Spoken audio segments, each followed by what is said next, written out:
बच्चों, स्वागत है आप सभी का। तो आज की जो हमारी प्रैक्टिस की क्लास है वो है रे ऑप्टिक्स को लेकर। रे ऑप्टिक्स जिसको हम लोग क्या कहते हैं, किरण प्रकाशिकी कहते हैं। तो किरण प्रकाशिकी को ध्यान से समझेंगे कि क्या है किरण प्रकाशिकी में। ठीक है, तो आइए सेशन को शुरू करते हैं, स्टार्ट करते हैं।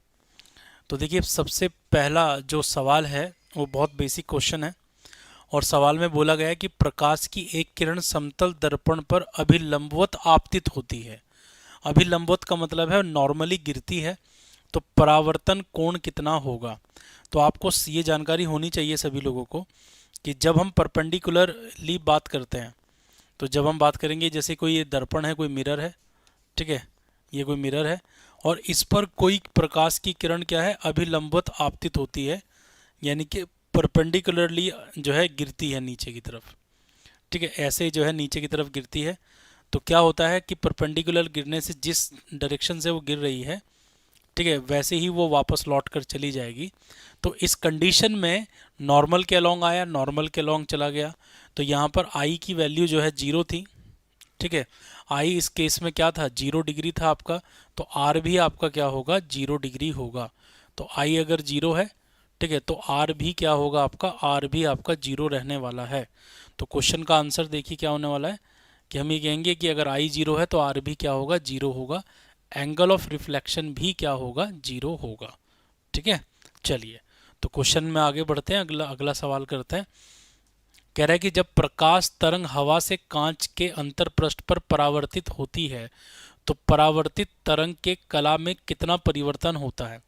तो कला में परिवर्तन पूछ रहा है, तो सिंपल सी बात है कि जैसे मान लीजिए ये कोई कांच परावर्तन के केस में पूछ रहा है, तो जब कोई इंसिडेंट रे इस तरीके से आती है और आने के बाद जब वो यहाँ पर गिरती है और ये परपेंडिकुलरली ऐसे गिर रही है, तो जब वो इस तरीके से चली जाएगी, ऐसे रिफ्लेक्ट करेगी, तो रिफ्लेक्शन में क्या होता है, जो फेज चेंज होता है, ठीक है, जो फेज चेंज जो होता है, यानी कि जो एंगल यहाँ पर बदलता है, तो फेज चेंज हमारा कितना होता है, 180 डिग्री का डिफरेंस यहाँ पर होता है। 180 डिग्री का अंतर आ जाता है जब ये बाउंस बैक होती है। तो कला में कितना डिग्री का अंतर आएगा, कला में जो डिग्री का अंतर आएगा वो 180 डिग्री का आएगा, यानी कि सी आपका आंसर होगा। ठीक है, पाई का अंतर यहाँ पर पड़ेगा। चलिए जल्दी से मेरे साथ साथ करते रहिए क्वेश्चंस को। बढ़ते हैं अगले क्वेश्चन की तरफ। और अगला क्वेश्चन देखिए क्या कह रहा है, कह रहा है कि a light beam is being reflected by using two mirrors in as in periscope. तो कह रहा है कि एक प्रकाश किरण को दो दर्पणों का उपयोग करके परावर्तित किया जा रहा है, जैसे कि पनडुब्बियों में इस्तेमाल होने वाला पेरिस्कोप। यदि दर्पणों में से एक को थीटा एंगल से घुमा दिया जाए तो परावर्तित कोण अपने मूल पथ से कितना विचलित हो जाती है। तो यहाँ देखिए रोटेशन ऑफ मिरर का कंसेप्ट होता है ये। ठीक है, ये जो कंसेप्ट होता है वो क्या होता है, रोटेशन ऑफ मिरर। ठीक है, ये जो कंसेप्ट होता है, ठीक है, ये कंसेप्ट होता है किसका, रोटेशन ऑफ मिरर। ठीक है, रोटेशन ऑफ मिरर का ये कंसेप्ट होता है। ठीक है, रोटेशन ऑफ मिरर। तो रोटेशन ऑफ मिरर के कंसेप्ट को थोड़ा सा समझते हैं कि मान लीजिए ये कोई दर्पण है और इस दर्पण पर कोई किरण इस तरीके से आपतित हो रही है। ठीक है, इस तरीके से स्ट्राइक कर रही है और स्ट्राइक करने के बाद अभी अगर हम देखेंगे यहाँ पर, तो ये नॉर्मल है, ये परपेंडिकुलर है। ठीक, और ये वाली जो रे है हमारी, वो क्या है, हमारी रिफ्लेक्टेड रे है। तो हम ये कहते हैं कि अगर ये एंगल आई है, ठीक है, तो जो विचलन कोण होता है, मतलब ये प्रकाश की किरण को जब मैं सीधा बनाऊंगा ऐसे आगे, ठीक है, ये देखिए ध्यान से समझिएगा, जब मैं इसको आगे बनाऊंगा इस तरीके से ये, तो ये जो एंगल होगा आपका डेविएशन, जिसको हम डेल कहेंगे, तो डेल इज इक्वल टू कितना होगा, 180 माइनस 2i होता है। 180 माइनस 2i, ये बात याद रखिए। अब अगर आप इस दर्पण को थीटा डिग्री से घुमा दें, तो याद रखना थीटा डिग्री से घुमा दे, मतलब अगर आप इसको जो है, ये दर्पण है आपका, आप इसको थीटा डिग्री से अगर ऐसे घुमाते हैं, तो थीटा डिग्री से ऐसे घुमाएंगे तो आई में भी थीटा का चेंज आएगा। आई में अगर थीटा का चेंज आएगा तो यानी कि आई या तो आई प्लस थीटा हो जाएगा या फिर आई माइनस थीटा हो जाएगा। तो विचलन में क्या होगा, तो याद रखिएगा दर्पण को थीटा घुमाने से, ठीक है, दर्पण को थीटा कोण से घुमाने पर, दर्पण को थीटा कोण से घुमाने पर, ठीक है, दर्पण को अगर थीटा कोण से हम घुमा रहे हैं तो क्या होगा, तो विचलन कोण जो है 2 थीटा में परिवर्तन आएगा। ठीक है, तो विचलन कोण में, ठीक है, विचलन कोण में 2 थीटा का परिवर्तन होगा। ठीक है, 2 थीटा का परिवर्तन देखने को मिलेगा किसमें, विचलन में। तो ये बात आपको याद रखनी है, ये बात जो है बड़ी ही इंपॉर्टेंट है कि अगर आप इसको जो है थीटा एंगल से अगर आप टिल्ट करते हैं तो विचलन कोण में तो ओवरऑल देखने को मिलेगा 2 थीटा का चेंज। तो यानी कि यहाँ पर हम कहेंगे कि 2 थीटा का चेंज होगा, तो इसलिए क्वेश्चन का आंसर क्या होगा, आपका ए आ जाएगा। ठीक है, चलिए बहुत बढ़िया। सर कैसे आएगा कला में अंतर, प्लीज समझा दीजिए। कला में अंतर देखिए, ठीक है, कला में अंतर को समझिए। सबसे पहले कलांतर का मतलब क्या होता है। देखिए कलांतर का मतलब आप इस तरीके से समझिए कि एक, इसको एक तरंग, तरंग के जैसा समझिए कि जैसे कि ये कोई तरंग है। ठीक है, तो जब ये तरंग ऐसे जाएगी, जब ये तरंग इस तरह से जाएगी तो ये एक कैसी बाउंड्री है, ये एक रिजिड बाउंड्री है। कैसी बाउंड्री है, ये एक रिजिड बाउंड्री है, रिजिड बाउंड्री। ठीक है, जब बाउंस बैक हो जाएगा, ठीक है, जब परावर्तन होगा तो इस तरीके से टकरा के वापस आएगा, ऐसे जो है वापस जाएगा। तो दिशा यहाँ इसकी बदल जाएगी और आप देख सकते हैं ऊपर वाला पल्स गया तो ये नीचे वाला होगा। तो इसलिए 180 डिग्री का अंतर जो है हम लोग पढ़ते हैं कि जब रिफ्लेक्शन होता है तो 180 डिग्री से कला क्या होती है, बदल जाती है। चलिए अगले क्वेश्चन पर आते हैं। ये क्वेश्चन बहुत ही शानदार क्वेश्चन, बहुत शानदार क्वेश्चन है। तो कह रहा है कि प्रकाश की एक किरण 60 डिग्री के कोण पर व्यवस्थित 2 दर्पणों में से एक के मध्य पर 50 डिग्री पर आपतित होती है। किरण फिर दूसरे दर्पण को छूती है, पहले दर्पण पर वापस परावर्तित होती है, जिससे आपतन कोण कितना बनेगा। तो देखिए सवाल को समझ लीजिए, पढ़ लीजिए एक बार। 2 दर्पण आपके पास हैं और उन 2 दर्पणों के बीच में जो एंगल है, ठीक है, वो 60 डिग्री का है। ठीक है, तो मैं डायग्राम बना के देता हूं आपको। ये देखिए 2 दर्पण बना लेते हैं। सबसे पहले यहाँ 2 दर्पण बना लेता हूं। ये एक दर्पण मैंने ये मान लीजिए बना दिया, एक दर्पण मैंने ये बना दिया। ठीक है, और एक दूसरा दर्पण कह रहा है, एक दूसरा दर्पण है जो इसके साथ 60 डिग्री का एंगल बनाए हुए है, और ये दूसरा दर्पण मैंने ये बना दिया। ठीक है, ये मैंने दूसरा दर्पण बना दिया। ये देखिए 60 डिग्री का अंतर हो गया। ठीक है, तो दोनों के बीच में 60 डिग्री का जो है एंगल मेंशन कर देते हैं कि दोनों के बीच में जो है 60 डिग्री का एंगल यहाँ पर दिया गया है हम लोगों को। तो ये दोनों के बीच में 60 डिग्री का जो है एंगल मैं मेंशन कर देता हूँ। अब क्वेश्चन में क्या बोला गया है, क्वेश्चन में बोला गया है कि प्रकाश की एक किरण किसी एक दर्पण के बीच में गिरती है और कितने डिग्री के एंगल से गिरती है। क्वेश्चन देखिए कितने डिग्री पर गिरती है, 50 डिग्री पर गिरती है। तो यहाँ पर ये 50 डिग्री पर गिरेगी, तो ये 50 डिग्री पर इसको गिराते हैं। यहाँ पर हम एक परपेंडिकुलर बना देते हैं, ये परपेंडिकुलर बना दिया। ये जो एंगल दिया गया है ये आपको 50 डिग्री दिया गया है, ये 50 डिग्री दिया गया है।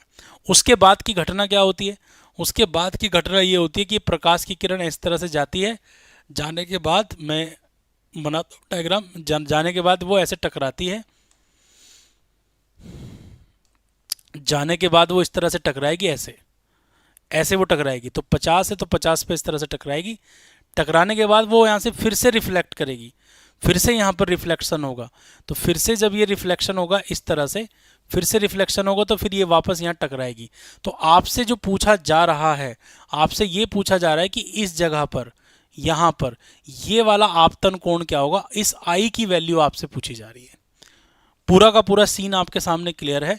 ठीक है, प्रकाश की किरण ऐसे आई, ऐसे टकरा के वापस गई, फिर यहाँ से फिर रिफ्लेक्शन हुआ, रिफ्लेक्शन होने के बाद ये यहाँ आया और यहाँ के बाद वो फिर इस तरह से जा रहा है आगे। तो आपसे जो एंगल पूछा जा रहा है वो आई एंगल पूछा जा रहा है कि दोबारा जब वो लौट कर आएगी तो किस एंगल पर वो वहाँ पर गिरेगी। ये क्वेश्चन है आपका। ठीक है, तो उम्मीद करता हूँ कि क्वेश्चन को आप समझ पा रहे होंगे क्या क्या सवाल दिया गया है। अब जरा इसको सॉल्व करने का तरीका समझ लेते हैं क्या है। सॉल्व करने का तरीका देखो क्या है। सॉल्व करने का बहुत आसान तरीका है भाई। अगर ये 50 है, अगर ये 50 है तो भाई ये वाला 40 होना चाहिए। ठीक, अगर ये 40 है तो भाई इधर वाला भी 40 होना चाहिए। ठीक है, 60 और 40 कितना हुआ, 60 और 40 हुआ 100। तो इसका मतलब ये 80 होना चाहिए, ये वाला 80 होना चाहिए। ठीक है, अगर ये 80 है तो भाई ये 80 होना चाहिए। ठीक है, ये 80 है तो भाई ये भी 80 होना चाहिए। ठीक है, ये 80 है तो भाई ये भी 80 होना चाहिए। तो 80 और 80 कितना हो गया, 8 और 8 16, 160। और होता है 180, तो भाई ये 20 होना चाहिए बीच का। ठीक है, ये बीच का कितना होना चाहिए, 20 होना चाहिए, 20 होना चाहिए भाई। ठीक है, ये 20 होना चाहिए। चलो अब ये वाला ट्राइंगल देखो आप। ठीक है, अब इस ट्राइंगल में देखो ये 40 हो गया, ये 50 है तो ये भी 50 होगा।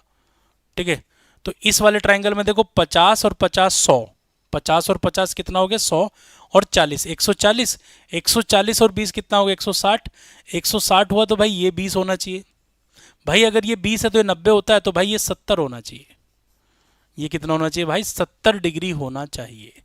तो पूरा का पूरा एंगल का खेल है यहाँ पर, पूरा का पूरा एंगल का खेल है। ठीक है, क्लियर है। तो क्वेश्चन का आंसर कितना आ रहा है आपका 70। तो ये पूरा डायग्राम से समझाया मैंने आपको कि इस क्वेश्चन का जो आंसर आ रहा है वो कितना आ रहा है, 70 डिग्री आपका आंसर आ रहा है। 70 डिग्री आपका सही आंसर होगा।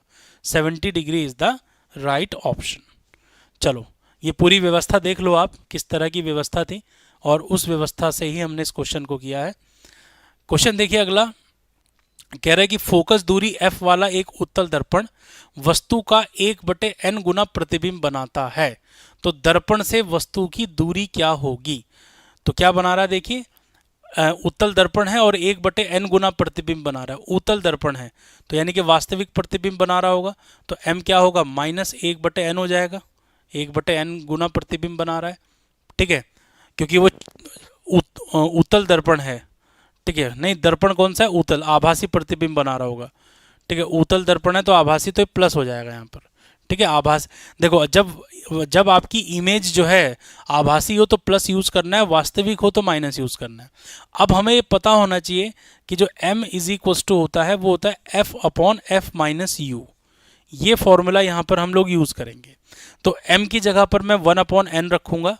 ठीक है, और ये मैं यहाँ पर लिखूंगा f/, ठीक है, f-u हम लिखेंगे, क्रॉस मल्टीप्लाई करेंगे, f-u इज इक्वल टू क्या हो जाएगा, nf हो जाएगा। तो ये हो जाएगा f-nf is equal to u।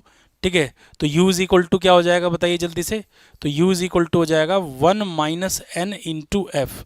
तो 1 - n इंटू एफ, या एक minute, f-u into N F. ठीक है, और फोकस दूरी को हमने क्या ले लिया, पॉजिटिव ले लिया। तो आपसे पूछ रहा है कि हाँ u नेगेटिव आता है ना, u नेगेटिव होता है, तो ये माइनस कॉमन ले लीजिए यहाँ पर माइनस, तो ये हो जाएगा n-1 इंटू एफ। तो u क्योंकि ऑलवेज नेगेटिव होता है, तो इसलिए क्वेश्चन के किस ऑप्शन पर हमें जाना चाहिए, हम लोगों को क्वेश्चन के पहले ऑप्शन पर जाना चाहिए, ए ऑप्शन पर जाना चाहिए।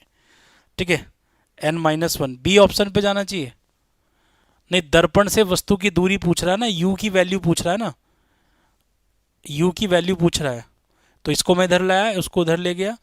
ठीक है, और इसको मैं इधर ले गया, उसको उधर ले आया, तो ये कॉमन ले लिया मैंने। देखो जरा चेक करो एक बार। ठीक है, देखो क्योंकि दर्पण कैसा था हमारा, उत्तल दर्पण था, तो उत्तल दर्पण कैसा प्रतिबिंब बनाता है, वास्तविक प्रतिबिंब बनाता है। ठीक है, एक बार चेक करो इसको जल्दी से, एक बार इसको जल्दी से चेक करो।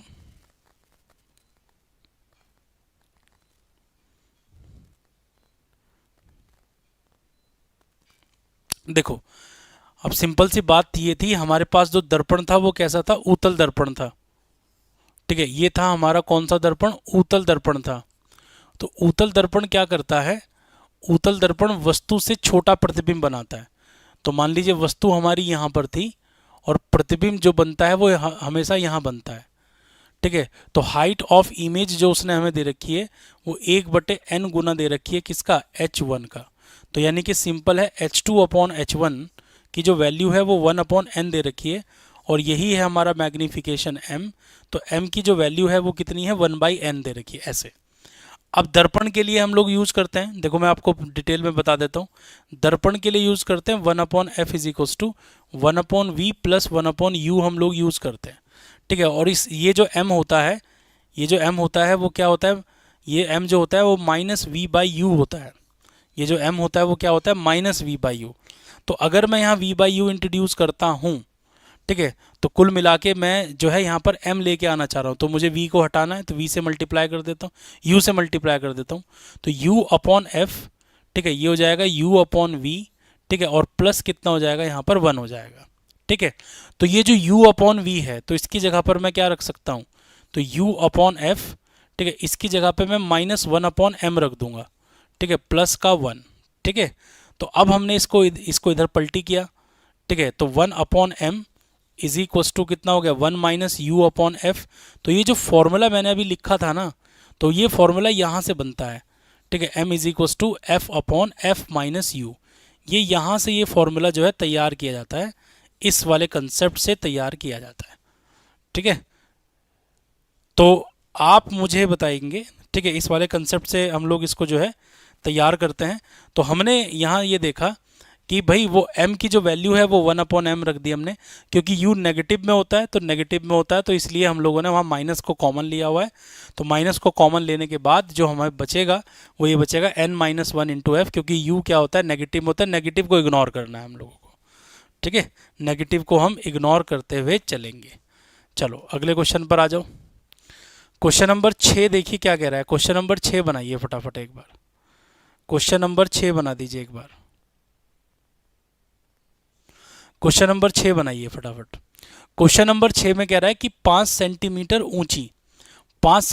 ऊंची वस्तु को एक अवतल गोलाकार दर्पण, तो अवतल गोलाकार दर्पण तो ये हो गया, ठीक है, तो अवतल गोलाकार दर्पण तो हमारा ये हो गया, ठीक है, तो ये हो गया हमारा अवतल गोलाकार दर्पण, ये हो गया हमारा अवतल गोलाकार दर्पण, ठीक है, अवतल गोलाकार दर्पण हो गया, ये लीजिए अवतल।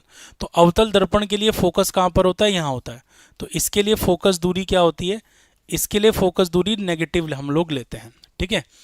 दर्पण से 1 मीटर की दूरी पर रखा गया है, तो यानी कि वस्तु जो रखी गई है u जो है आपका 1 मीटर की दूरी पर रखी है, यानी कि -100 सेंटीमीटर ले लीजिए इसको, जिसकी वक्रता त्रिज्या 20 है। तो फोकस दूरी क्या होगी, वक्रता त्रिज्या का आधा होगी, तो 20 सेंटीमीटर का आधा करेंगे तो क्या हो जाएगा, -10 सेंटीमीटर हो जाएगा। तो छवि का आकार पूछ रहा है, यानी कि इमेज का साइज पूछ रहा है क्या होगा, तो m निकालेंगे सबसे पहले, ठीक है। तो m इज इक्वल टू अभी फॉर्मूला आया था, ठीक है, f/f - u वाला फॉर्मूला लगा देंगे। सो m इज इक्वल टू क्या हो जाएगा भाई, f की वैल्यू कितनी है, -10 है, ठीक है, और नीचे भी -10 कर दिया, और यहाँ -100 करेंगे तो +100 हो जाएगा। सो m इज इक्वल टू कितना हो जाएगा, -10 और नीचे क्या बचेगा आपका 90।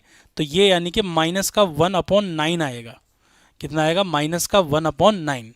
तो यानी कि माइनस का मतलब है वास्तविक प्रतिबिंब, और 1/9 का मतलब है कि जो साइज है किसका, इमेज का, ठीक है, जो साइज है किसका, इमेज का जो साइज है वो ऑब्जेक्ट के साइज का 1/9 है, ठीक है, इमेज का जो साइज है आपका, ठीक है, वो ऑब्जेक्ट के साइज का 1/9 है। तो ऑब्जेक्ट का साइज कितना है, ऑब्जेक्ट का साइज है आपका 5, ठीक है, तो 5/9, तो 5/9 करिए इसको, 0.50 हो गया, 9 पंजे 45, फिर 5 0.55 सेंटीमीटर यहाँ पर बनता नजर आएगा। तो प्रतिबिंब कितना बनेगा, 0.55 सेंटीमीटर ऊंचाई का प्रतिबिंब आपको यहाँ पर बनता हुआ नजर आएगा, ठीक है। जल्दी से बताइए क्या ये बात क्लियर हो रही है, ठीक है। नेगेटिव साइन सिर्फ क्या इंडिकेट करता है कि जो आपका प्रतिबिंब बना है वो कैसा प्रतिबिंब बना है, वास्तविक प्रतिबिंब बना है, ठीक है। चलिए फटाफट बताइए, ये क्वेश्चन समझ में आया सबको।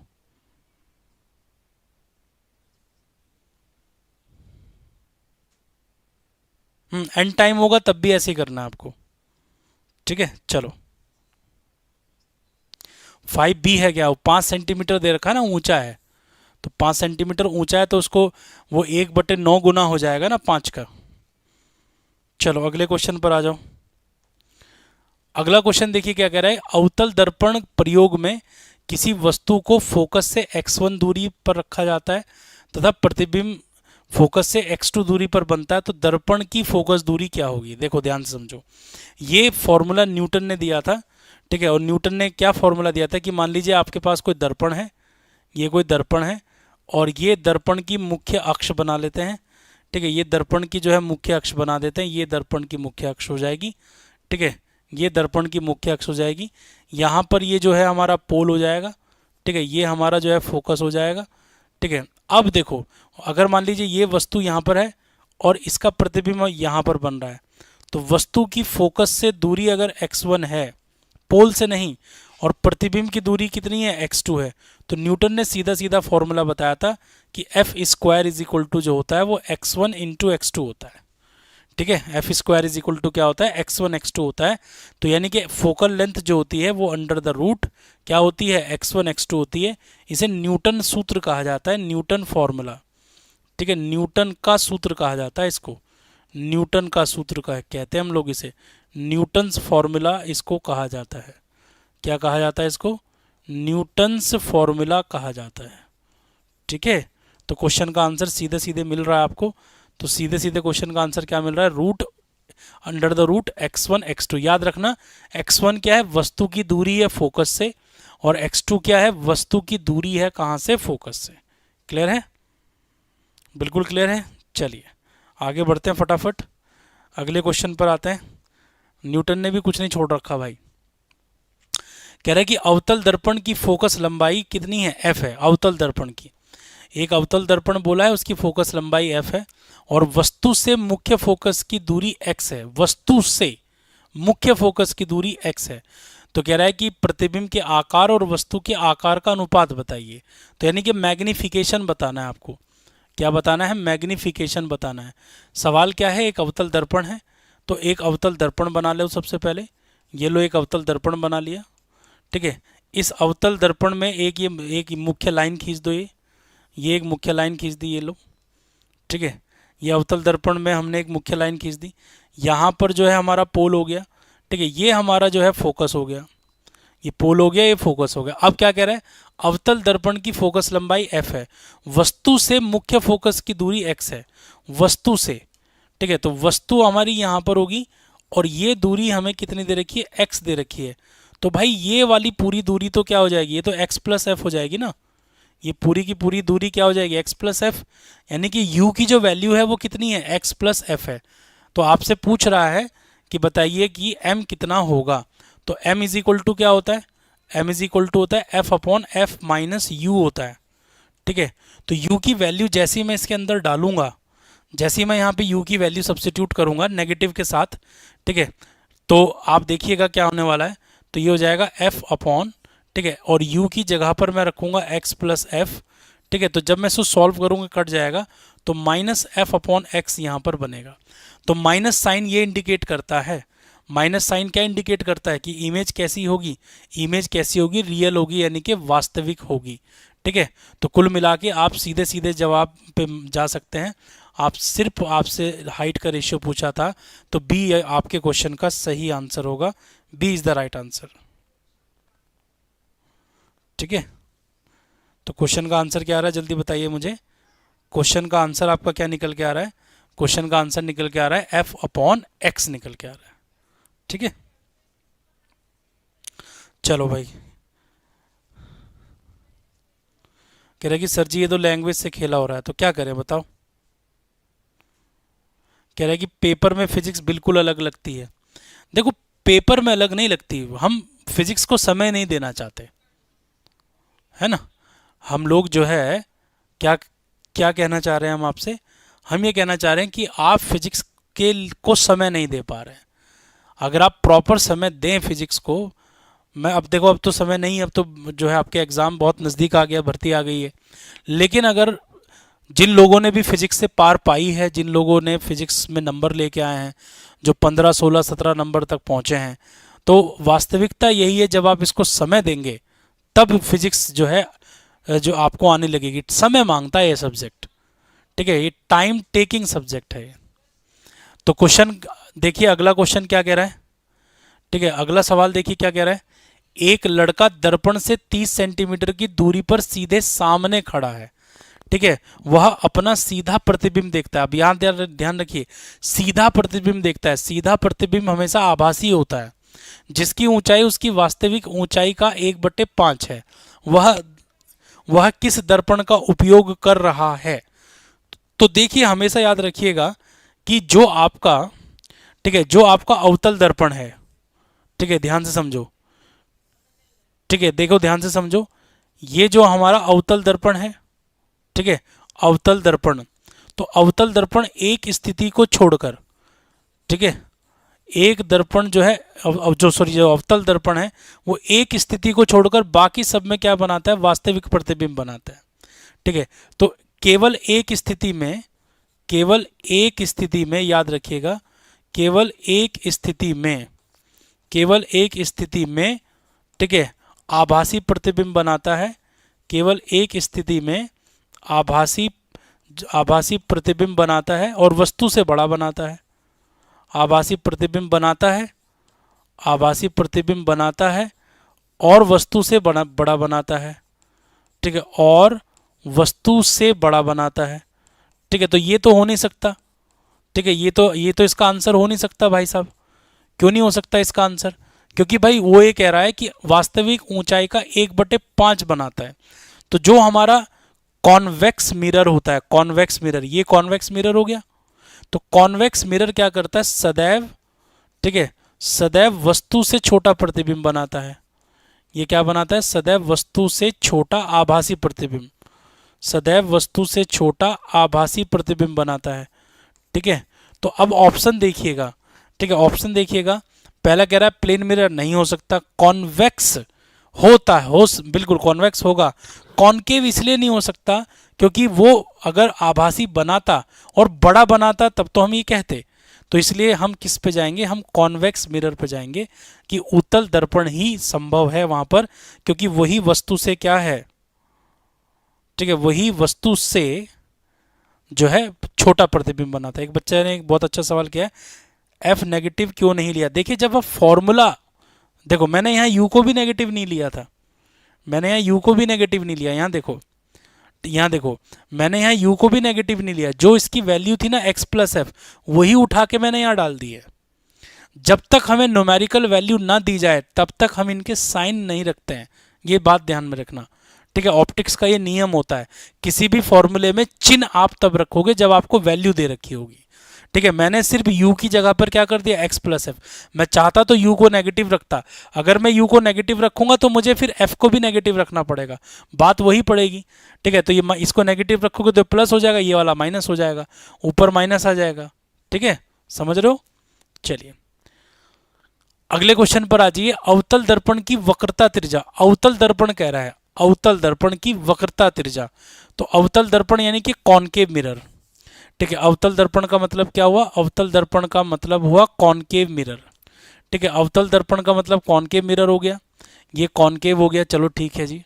और दूसरा कह रहा है कि इसकी वक्रता त्रिज्या 40 सेंटीमीटर है, तो इसकी जो फोकस दूरी होगी वो -20 होगा। अब चिन्ह लगाओ।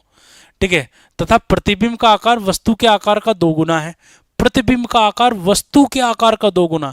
तो ये स्थिति कौन सी है, ये स्थिति वो स्थिति है कि जब ये आभासी प्रतिबिंब बना रहा है, क्योंकि अगर ये वास्तविक प्रतिबिंब बनाता है तो वस्तु से बड़ा, देखो नहीं दोनों हो सकते हैं, वस्तु से बड़ा बना रहा है तो वो आभासी भी हो सकता है, वस्तु से बड़ा बना रहा है तो वो वास्तविक भी हो सकता है। तो यानी कि यहाँ m जो है या तो यहाँ पर +2 है या फिर m जो है क्या है, -2 है। तो 2 सिचुएशन यहाँ पर बनेगी, क्योंकि उसने क्लियर नहीं किया कि कौन सी सिचुएशन है, कि आभासी वाला है या वास्तविक वाला है। तो m को या तो +2 लेंगे या -2 लेंगे। अब आपसे पूछ रहा है वस्तु की दूरी, तो एक बार 2 लेके देखो, जरा 2 लेके देखो एक बार। 2 = ठीक है, ये हो जाएगा माइनस का f माइनस का 20, ठीक है, माइनस का 20 और माइनस का कितना u। तो सॉल्व करो इसे, -40, ठीक है, या माइनस काट दो ऊपर से, तो ये हो जाएगा 20 और नीचे हो जाएगा आपका 20 + u, माइनस कॉमन लेके, तो 2 से कट जाएगा 10 बार। तो 20 + u = कितना आ रहा है, 10। तो u = कितना आ रहा है, -10 आ रहा है, 10 सेंटीमीटर। तो -10 सेंटीमीटर अगर आप प्लस लेके चल रहे, तो 10 इसमें ऑप्शन में है नहीं, तो -2 लेके चलेंगे यहाँ पर। तो m = -2f, तो f हो जाएगा -20, f - u, -20 माइनस का u, काटो अब जल्दी से इसको। तो इस बार -2 बनेगा यहाँ पर बनेगा आपका कितना, ये हो जाएगा 20/20 माइनस का u, 2 से कटेगा 10 बार। अब इसको क्रॉस मल्टीप्लाई कर दो, तो 20 - u = ठीक है माइनस का 10, तो इसको इधर ले आओ, 20 + 10 = u। तो अब आपका जो है 30 यहाँ पर बनेगा। ठीक है, यहाँ पर 30 जो है आपका ऑप्शन बनता हुआ नजर आएगा। वो माइनस में इधर ले गया था तो ये प्लस था आपका, सॉरी ये प्लस था, तो -30 बनेगा। ये कितना बनेगा, ये -30। ठीक है, तो u कितना आ रहा है, -30 आ रहा है, तो यही इसका सही जवाब होगा। ठीक है, तो लॉजिक लगाना पड़ता है। ठीक है, सवाल को पढ़ के आपको देखना पड़ता है क्या दिया है क्या नहीं दिया है, पूरी की पूरी हिसाब किताब जब सही बैठे तब जाके फॉर्मूला डिसाइड करना पड़ता है। चलिए अगले क्वेश्चन पर आ जाइए। ये वाला क्वेश्चन देखिए, 11 नंबर क्या कह रहा है, क्वेश्चन नंबर 11। तो देखो ध्यान से समझो, अगर हम लोग जो है ये देखो कॉनकेव, तो केव यानी कि गुफा अंदर की तरफ, ठीक है, और ये कॉन्वेक्स, कॉन्वेक्स वैक्स वर्टेक्स चोटी, ठीक है, बस एक याद कर लो, केव गुफा जो अंदर की तरफ धसा हो वो कॉनकेव। अवतल कह रहा है कि अवतल दर्पण के लिए वस्तु और उसकी वास्तविक प्रतिबिंब के बीच की न्यूनतम दूरी क्या होनी चाहिए। तो देखो अवतल दर्पण के लिए कह रहा है अवतल दर्पण, तो अवतल दर्पण में एक विशेष स्थिति तुम्हें पता होनी चाहिए। वो विशेष स्थिति क्या है कि अगर वक्रता केंद्र पर ही हम वस्तु को रख दें, मतलब अगर वस्तु जो है 2f पर रखी है, अगर वस्तु जो है 2f पर रखी है तो इसका प्रतिबिंब भी 2f पर ही बनता है। तो न्यूनतम दूरी कह रहा है कि दोनों के बीच में कम से कम दूरी कितनी होनी चाहिए, दर्पण की बात कर रहा है, तो दोनों के बीच में न्यूनतम दूरी कितनी है, 0 है, क्योंकि एक स्थिति ऐसी है कि जहां पर वस्तु रखी है वहीं पर प्रतिबिंब बन जाएगा। ठीक है, जहां पर वस्तु रखी है वहीं पर क्या बन जाएगा, प्रतिबिंब बन जाएगा। तो क्वेश्चन का आंसर कितना आएगा आपका, जल्दी से बताइए। 2f बेटे 2f नहीं होता, 2f नहीं है इसका आंसर, लॉजिक समझो। उसने बोला इनके बीच की न्यूनतम दूरी क्या होनी चाहिए, न्यूनतम दूरी, मिनिमम गैप कितना होगा इनके बीच में। चलो अगला क्वेश्चन देखो क्या कह रहा है। कह रहा है कि एक कॉनकेव मिरर है जिसकी फोकल लेंथ f है, ठीक है, immerse in water mu is equal to 4/3, the focal length of mirror in water will be. तो मिरर की फोकल लेंथ कितनी हो जाएगी, ठीक है, तो हवा में फोकस दूरी कितनी है, f है, अवतल दर्पण है तो आपको पता होना चाहिए। ठीक है, पानी का अपवर्तनांक आपको दिया गया है, immerse in water mu is equal to 4/3, lens maker सूत्र लगाएंगे तो F air is equal to क्या होता है, ये होता है आपका ए म्यू जी माइनस का 1 और ब्रैकेट कितना 1/r1 प्लस 1 माइनस 1/r2। ठीक है, ये लग गया हवा के लिए। अब इसको पानी के अंदर ले जाओ, तो पानी के अंदर ले जाएंगे तो एफ डब्ल्यू हो जाएगा। ठीक है, तो ये हो जाएगा आपका डब्ल्यू म्यू जी, ठीक है, तो ये हो जाएगा आपका डब्ल्यू म्यू जी, ठीक है, माइनस का 1 और ये हो जाएगा 1/r1 माइनस 1/r2। दोनों को अगर मैं डिवाइड कर लूँ तो दोनों को डिवाइड करूँगा तो एफ डब्ल्यू ऊपर चला जाएगा, एफ ए नीचे आ जाएगा। ठीक है, तो ये हो जाएगा ए म्यू जी। तो ए म्यू जी, कांच का अपवर्तनांक कितना होता है, जल्दी से कमेंट करके बताओ, कांच का अपवर्तनांक कितना होता है, डब्ल्यू म्यू जी। कांच का जो अपवर्तनांक होता है वो होता है आपका 1.5, यानी कि आप उसको 3/2 ले सकते हैं। तो ये हो जाएगा आपका 3/2 माइनस का 1, और डब्ल्यू म्यू जी का मतलब है refractive index of water, water कितना है 4/3 और divide with respect to glass. ठीक है, नहीं ये क्या है, refractive index of glass with respect to water, तो 3/2 ऊपर आएगा। ठीक है, और नीचे आ जाएगा 4/3, ठीक है, माइनस का 1, तो ये हो जाएगा आपका ऊपर 3/2, एक लाइन जबरदस्ती बढ़ा रहा हूँ मैं। ठीक है, 3 तिया 9/8, नीचे 9/8 माइनस का 1, तो अब सॉल्व करो जल्दी से इसको, ये बचेगा 1/2, यहाँ बचेगा आपका 1/8। ठीक है, तो ये हो जाएगा, ये ऊपर जाएगा तो 8/2 यानी कि 4, तो 4 गुना हो जाएगी फोकस दूरी।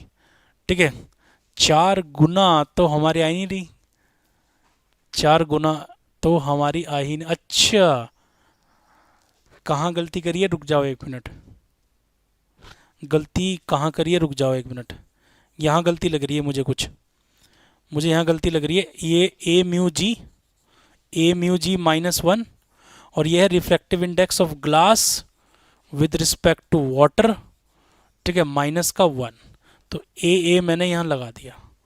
ठीक है, ये ए मैंने यहाँ लगा दिया। ठीक है, अब इसको मैं ऊपर ले जाऊँगा तो ये हो जाएगा F W upon F A. Check करो, आप भी मेरे साथ साथ चेक करो कहीं गलती तो नहीं हो रही है। तो ये हो रहा है ए म्यू जी माइनस का 1 और ये गया ऊपर ए म्यू डब्ल्यू।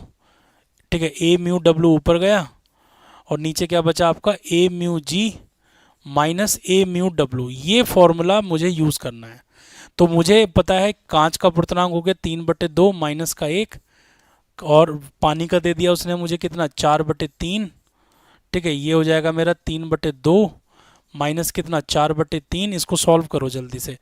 तो इसको सॉल्व करूंगा तो ये बचेगा यहाँ पर 1/2 और फिर ये हो जाएगा 4/3। ठीक है, नीचे 3 × 3 = 9, 4×2 = 8।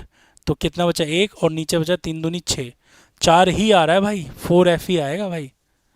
4 गुना ही बन रहा है इसका क्वेश्चन का आंसर। ठीक है, 4 ही बन रहा है। अरे यार,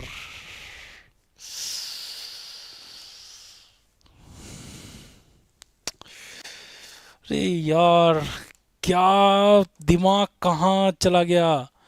अवतल दर्पण है, अवतल दर्पण में तो कोई परिवर्तन नहीं होगा। कहाँ दिमाग चला गया मेरा। इतनी देर से मैं माथा मार रहा हूँ इसमें, इतनी देर से मैं माथा मार रहा हूँ इसमें। अवतल दर्पण है, ये सब कुछ तो लेंस के लिए होगा। क्या यार, आज मॉर्निंग की क्लास में भी मुझसे गलती हो रही है। ठीक है, ये सब तो लेंस के लिए होगा, लेंस के लिए होता है ये सब तो। ठीक है, दर्पण दिया था। ओहो, इतनी देर से मैं लगा पड़ा हूँ, लगा पड़ा हूँ, लगा पड़ा हूँ, लगा पड़ा हूँ। मैंने ये ध्यान ही नहीं दिया कि ये दर्पण है, और पढ़ भी लिया कि कॉनकेव मिरर है। ओह, और मैंने कमेंट पे भी ध्यान नहीं दिया।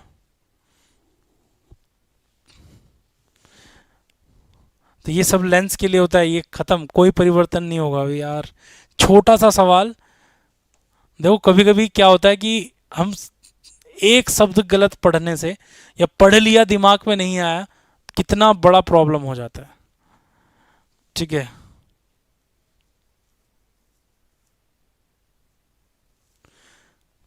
छोटी मिस्टेक नहीं थी, वो बहुत बड़ी मिस्टेक थी। चलो कोई नहीं, मैंने आपको लेंस मेकर फॉर्मूला क्लियर हो गया, अब क्या कह सकता हूँ। कह रहा है कि 2 मिलीमीटर की एक वस्तु को 40 सेंटीमीटर वक्रता त्रिज्या के 20 सेंटीमीटर दूरी पर एक उत्तल दर्पण की धुरी पर रखा जाता है। तो प्रतिबिंब की ऊंचाई बताइए। तो 40 सेंटीमीटर वक्रता त्रिज्या हो गई। तो दर्पण कौन सा है, उत्तल दर्पण है, उत्तल ऐसे। तो प्लस का 20 सेंटीमीटर होगी फोकस दूरी। ठीक है, से 20 सेंटीमीटर की दूरी पर रखा जाता है। तो कह रहा है कि image when an object of 2 mm is placed on the axis of concave mirror at a distance 20 centimetre. ठीक है, रेडियस ऑफ कर्वेचर कितना है 40 सेंटीमीटर। तो यू को भी मैंने क्या रख दिया, यू को भी 20 रख दिया, यू को भी 20 रख दिया, यू माइनस का 20 हो गया। अब तुम्हें लग रहा हो अनंत पे चला जाएगा, अनंत पे नहीं जाएगा मेरे दोस्त, क्योंकि ये कौन सा है, ये है आपका जो है कौन सा मिरर है, आपका कॉन्वेक्स मिरर है। तो convex mirror m is equal to लगाओ फॉर्मूला, F/F - U। ठीक है, तो m is equal to F कितना है 20 है। ठीक है, और ये भी 20 हो गया, माइनस ये 20 ये हो गया। तो ये बचेगा 1/2 आ जाएगा नीचे, 1/2, क्योंकि नीचे 40 बनेगा। तो 5 से 5 2 मिलीमीटर था, 2 मिलीमीटर था। तो इमेज क्या है, आधा बनेगा। तो आधा, 2 का आधा कितना हो गया, 1 हो गया। 2 का आधा कितना हो गया, 1 हो गया। ठीक है, 2 का आधा 1 हो गया। चलो अगला क्वेश्चन देखो। The ratio of refractive index of red light to blue light. Refractive index, ratio of refractive index of red light, ठीक है, टू ब्लू लाइट। अब म्यू इन्वर्सली प्रोपोर्शनल होता है लैम्डा के, तो ये 1/λ/r हो जाएगा, ये 1/λ/v हो जाएगा। ठीक है, तो लैम्डा वी ऊपर गया, लैम्डा आर नीचे गया। लैम्डा आर बड़ा होता है तो लेस देन 1 आएगा। क्या आएगा आपका, लेस देन 1 आएगा। ठीक है, तो क्या आएगा, लेस देन यूनिटी, 1 से कम आएगा। ठीक है, 1 से कम आएगा, लेस देन यूनिटी हो जाएगा। ठीक है, लेस देन यूनिटी, 1 से कम आएगा। ठीक, तो लेंस कह रहा है कि less as well as greater than unity depending upon, ना ना ना ना ना, लैम्डा आर तो बड़ा होता है ना, तो इसलिए जो है वो क्या आएगा, 1 से कम आएगा, लेस देन यूनिटी। ठीक, ग्रेटर देन यूनिटी क्यों होगा, लैम्डा आर छोटा नहीं है। अरे वैसे हम पढ़ते हैं ना कि रेड कलर के लिए अपवर्तनांक कम होता है, स्पीड फास्ट होती है, बैंगनी के लिए ज़्यादा। तो उसने रेशियो पूछा है वायु में लाल प्रकाश और नीले प्रकाश का अपवर्तनांक, तो mu R upon mu V पूछा है तुमसे भाई। ठीक है, चलो अगले क्वेश्चन पर आ जाओ। कह रहे हैं कि एक निश्चित कांच का अपवर्तनांक 1.5 है क्योंकि निर्वात में प्रकाश की तरंगदैर्घ्य 6000 एंगस्ट्रॉम है। जब प्रकाश कांच से होकर गुजरता है तो इसकी तरंगदैर्घ्य पर क्या असर पड़ने वाला है? तो आपको पता होना चाहिए कि म्यू इन्वर्सली प्रोपोर्शनल होता है लैम्डा के। ठीक है, तो ये हो जाएगा, ये हवा में था, फिर ये कहाँ गया, ये कांच में चला गया। ठीक है, तो ये लैम्डा जी और अपना लैम्डा ए। ठीक है, हवा 1 हो गया, कांच का अपवर्तनांक 1.5 हो गया। लैम्डा जी पूछ रहा है, लैम्डा ए कितना है, हवा में कितना है, 6000 एंगस्ट्रॉम। ठीक है, तो इसको क्रॉस कर दीजिए तो ये हो जाएगा 6000, एक जीरो नीचे डाल दीजिए, नीचे यहाँ 15 डाल दीजिए, तो ये लैम्डा जी हो जाएगा 15 चौके 60। ठीक है, तो 4000 के करीबन आंसर आएगा। 4000 एंगस्ट्रॉम कहाँ पर है, ये रहा 4000।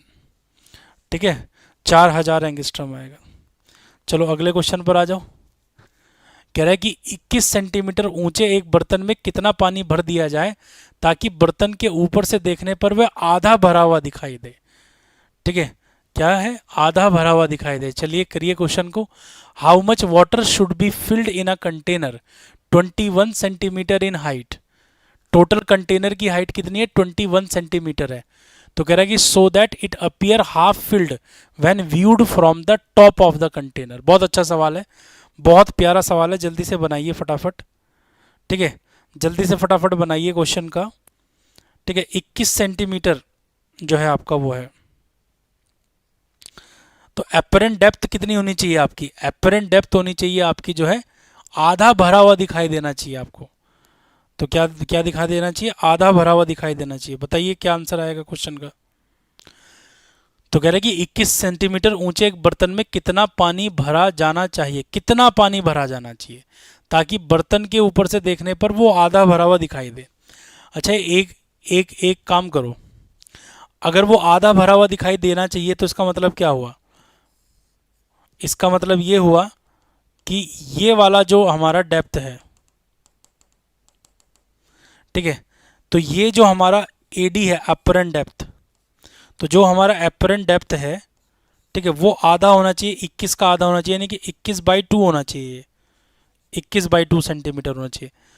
तो जब हम किसी कंटेनर को भरते हैं तो हमें कम गहरा दिखाई देता है।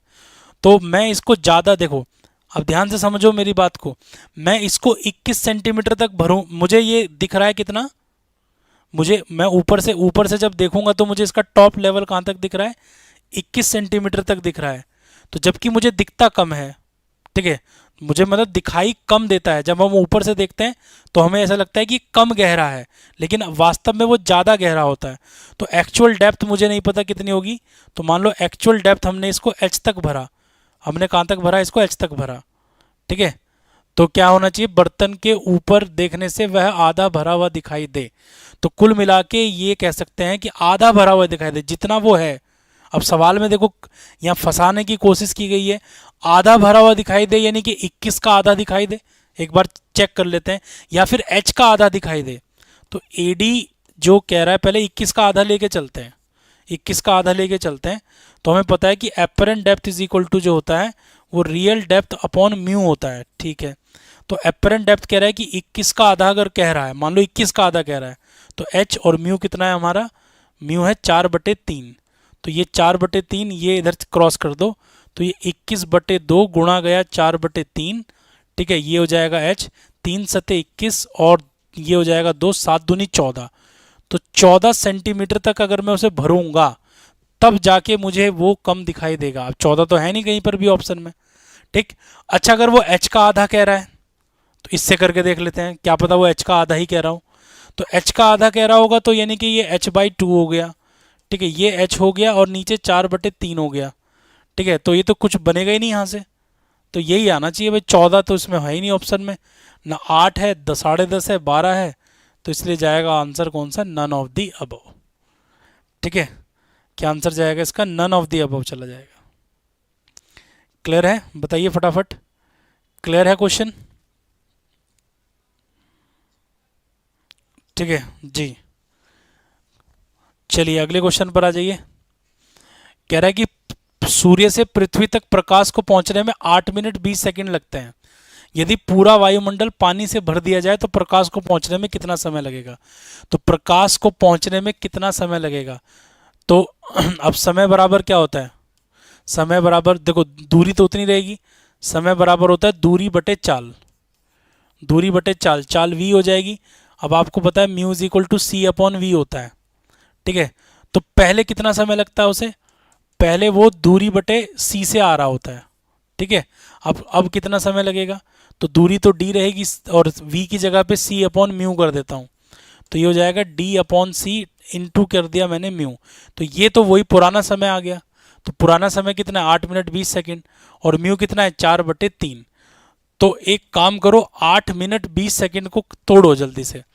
तो 8 मिनट 20 सेकेंड को अगर मैं तोड़ता हूँ, ठीक है, तो ये हो जाएगा, सेकंड में तोड़ता हूँ तो 8 गुणा गया 60 और प्लस जो है 20, ठीक है, और इंटू म्यू से यानी कि 4/3 से करूँगा गुणा, ठीक है। तो कितना हो जाएगा ये, 6×8 = 48, 480 और प्लस का 20, 500 हो जाएगा ये, ठीक है, और गुणा गया है 4/3, तो ये कितना आ रहा है 500, ठीक है, गुणा गया 4/3, तो 500 4/3, तो 500, इसको पूरा फ्रैक्शन में तोड़ो जल्दी से, तो ये 4 हो जाएगा, तो कुल मिला के 5 चौको कितना हो गया 20, तो 2000/3। अब इसको पूरा तोड़ के बताओ कितना आ रहा है, 3×6 = 18, 6 मिनट कुछ समय लगेगा, 6 मिनट का 6 मिनट नहीं, समय तो बढ़ जाएगा ना, समय तो बढ़ जाएगा, 3×6 = 18, 3×6 = 18, बताइए कितना आ रहा है, बताओ बताओ, नहीं नियरली में ऑप्शन नहीं, नियरली में नहीं लगा सकते, लगभग लगभग देखो 20,000/3 है ना आपका, तोड़ तो इसको तोड़ना पड़ेगा आपको किसमें, मिनट में, क्योंकि टोटल सेकंड है, टोटल ये कितना है सेकंड है, तो मिनट में भी तोड़ोगे तो इसको 60 से भाग कर लो ना, ये आ जाएगा 6×3 कितना हो जाएगा 18, तो 18 लगभग ये आएगा 11 मिनट 6 सेकंड आएगा लगभग। देखो 8 मिनट 20 सेकंड तो लगेंगे नहीं, 8 से कम तो लगेगा नहीं, 8 से कम तो लगेगा नहीं, सीधा सीधा देख लेते हैं हम लोग, तो 11 के करीबन लगेगा 11, ठीक है। तो देखिए सवाल क्या कह रहा है, सवाल ये कह रहा है कि यदि एप्सिलॉन नॉट और म्यू नॉट क्रमशः मुक्त स्थान की विद्युतशीलता और चुंबकीय पारगम्यता है, और ई और म्यू किसी माध्यम की संगत मात्राएं हैं, तो माध्यम का अपवर्तनांक क्या होगा। देखो माध्यम का अपवर्तनांक बोला है, सबसे पहले हमें ये पता होना चाहिए कि जो स्पीड ऑफ लाइट हम लोग लिखते हैं c, तो वो c बराबर क्या लिखते हैं हम लोग, c बराबर लिखते हैं √μ0 ε0 लिखते हैं हम लोग, ठीक है। और जब किसी माध्यम की बात की जाएगी तो वहां जो स्पीड हम लोग लिखेंगे v, तो उसको हम इस तरह लिख देंगे v इज इक्वल टू 1/1/μ, ठीक है, एप्साइलन। अब μ0 ε0 नहीं आएगा, ठीक है, जब किसी माध्यम की बात करेंगे तो वहां पर म्यू और एप्सिलॉन आएगा, जब हम निर्वात की बात करेंगे, वैक्यूम की बात करेंगे, तो वहां पर μ0 एप्सिलॉन नॉट आएगा।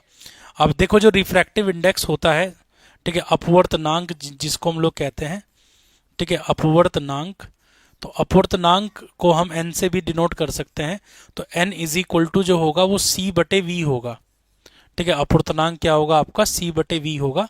तो मैं इसको यहाँ पर n से प्रदर्शित कर रहा हूँ, c की जगह पर मैं ये वैल्यू रख सकता हूँ, तो c की जगह पर ये वैल्यू रखूंगा तो क्या हो जाएगा 1 ये हो जाएगा μ0 ε0, और 1/v है तो उल्टा करूंगा तो क्या हो जाएगा, उल्टा करने पर ये हो जाएगा आपका म्यू एप्सिलॉन। बस इसको अंदर ले आइए, ठीक है, तो अपवर्तनांक n बराबर क्या हो जाएगा, ये रूट के अंदर आ जाएगा क्या, म्यू एप्सिलॉन, और नीचे आ जाएगा μ0 ε0।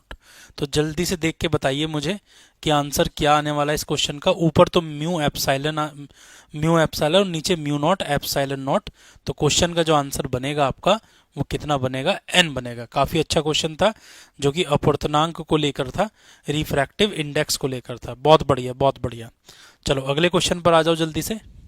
अगला क्वेश्चन देखिए क्या कह रहा है, सूर्य के प्रकाश को 5 mm मोटी कांच की प्लेट को पार करने में कितना समय लगेगा, और म्यू आपको दे रखा है कितना, 3/2 दिया हुआ है। तो एक काम करो, देखो ध्यान से सुनिएगा, देखो समय बराबर क्या होता है, समय बराबर होता है आपका दूरी बटे चाल, ठीक है, समय बराबर क्या होता है, दूरी बटे चाल होता है, और हमें पता है कि अपवर्तनांक म्यू बराबर क्या होता है, c/v होता है। तो हम यहाँ से v की जगह पर c/μ लिख सकते हैं, ठीक है। तो यानी कि समय को हम लिख देंगे टी बराबर, ये हो जाएगा डी, और नीचे हम लिख देंगे सी बटे म्यू। तो कुल मिला के टी इज इक्वल टू कितना हो जाएगा, ठीक है। तो 5 mm मोटा है, ठीक है, तो ये हो जाएगा 5 mm मोटा, ये डी अपॉन सी, और इनटू कर देंगे हम किससे, म्यू से मल्टीप्लाई कर देंगे। चलिए इसको सॉल्व कीजिएगा, फटाफट बताइएगा क्या आंसर आ रहा है इसका।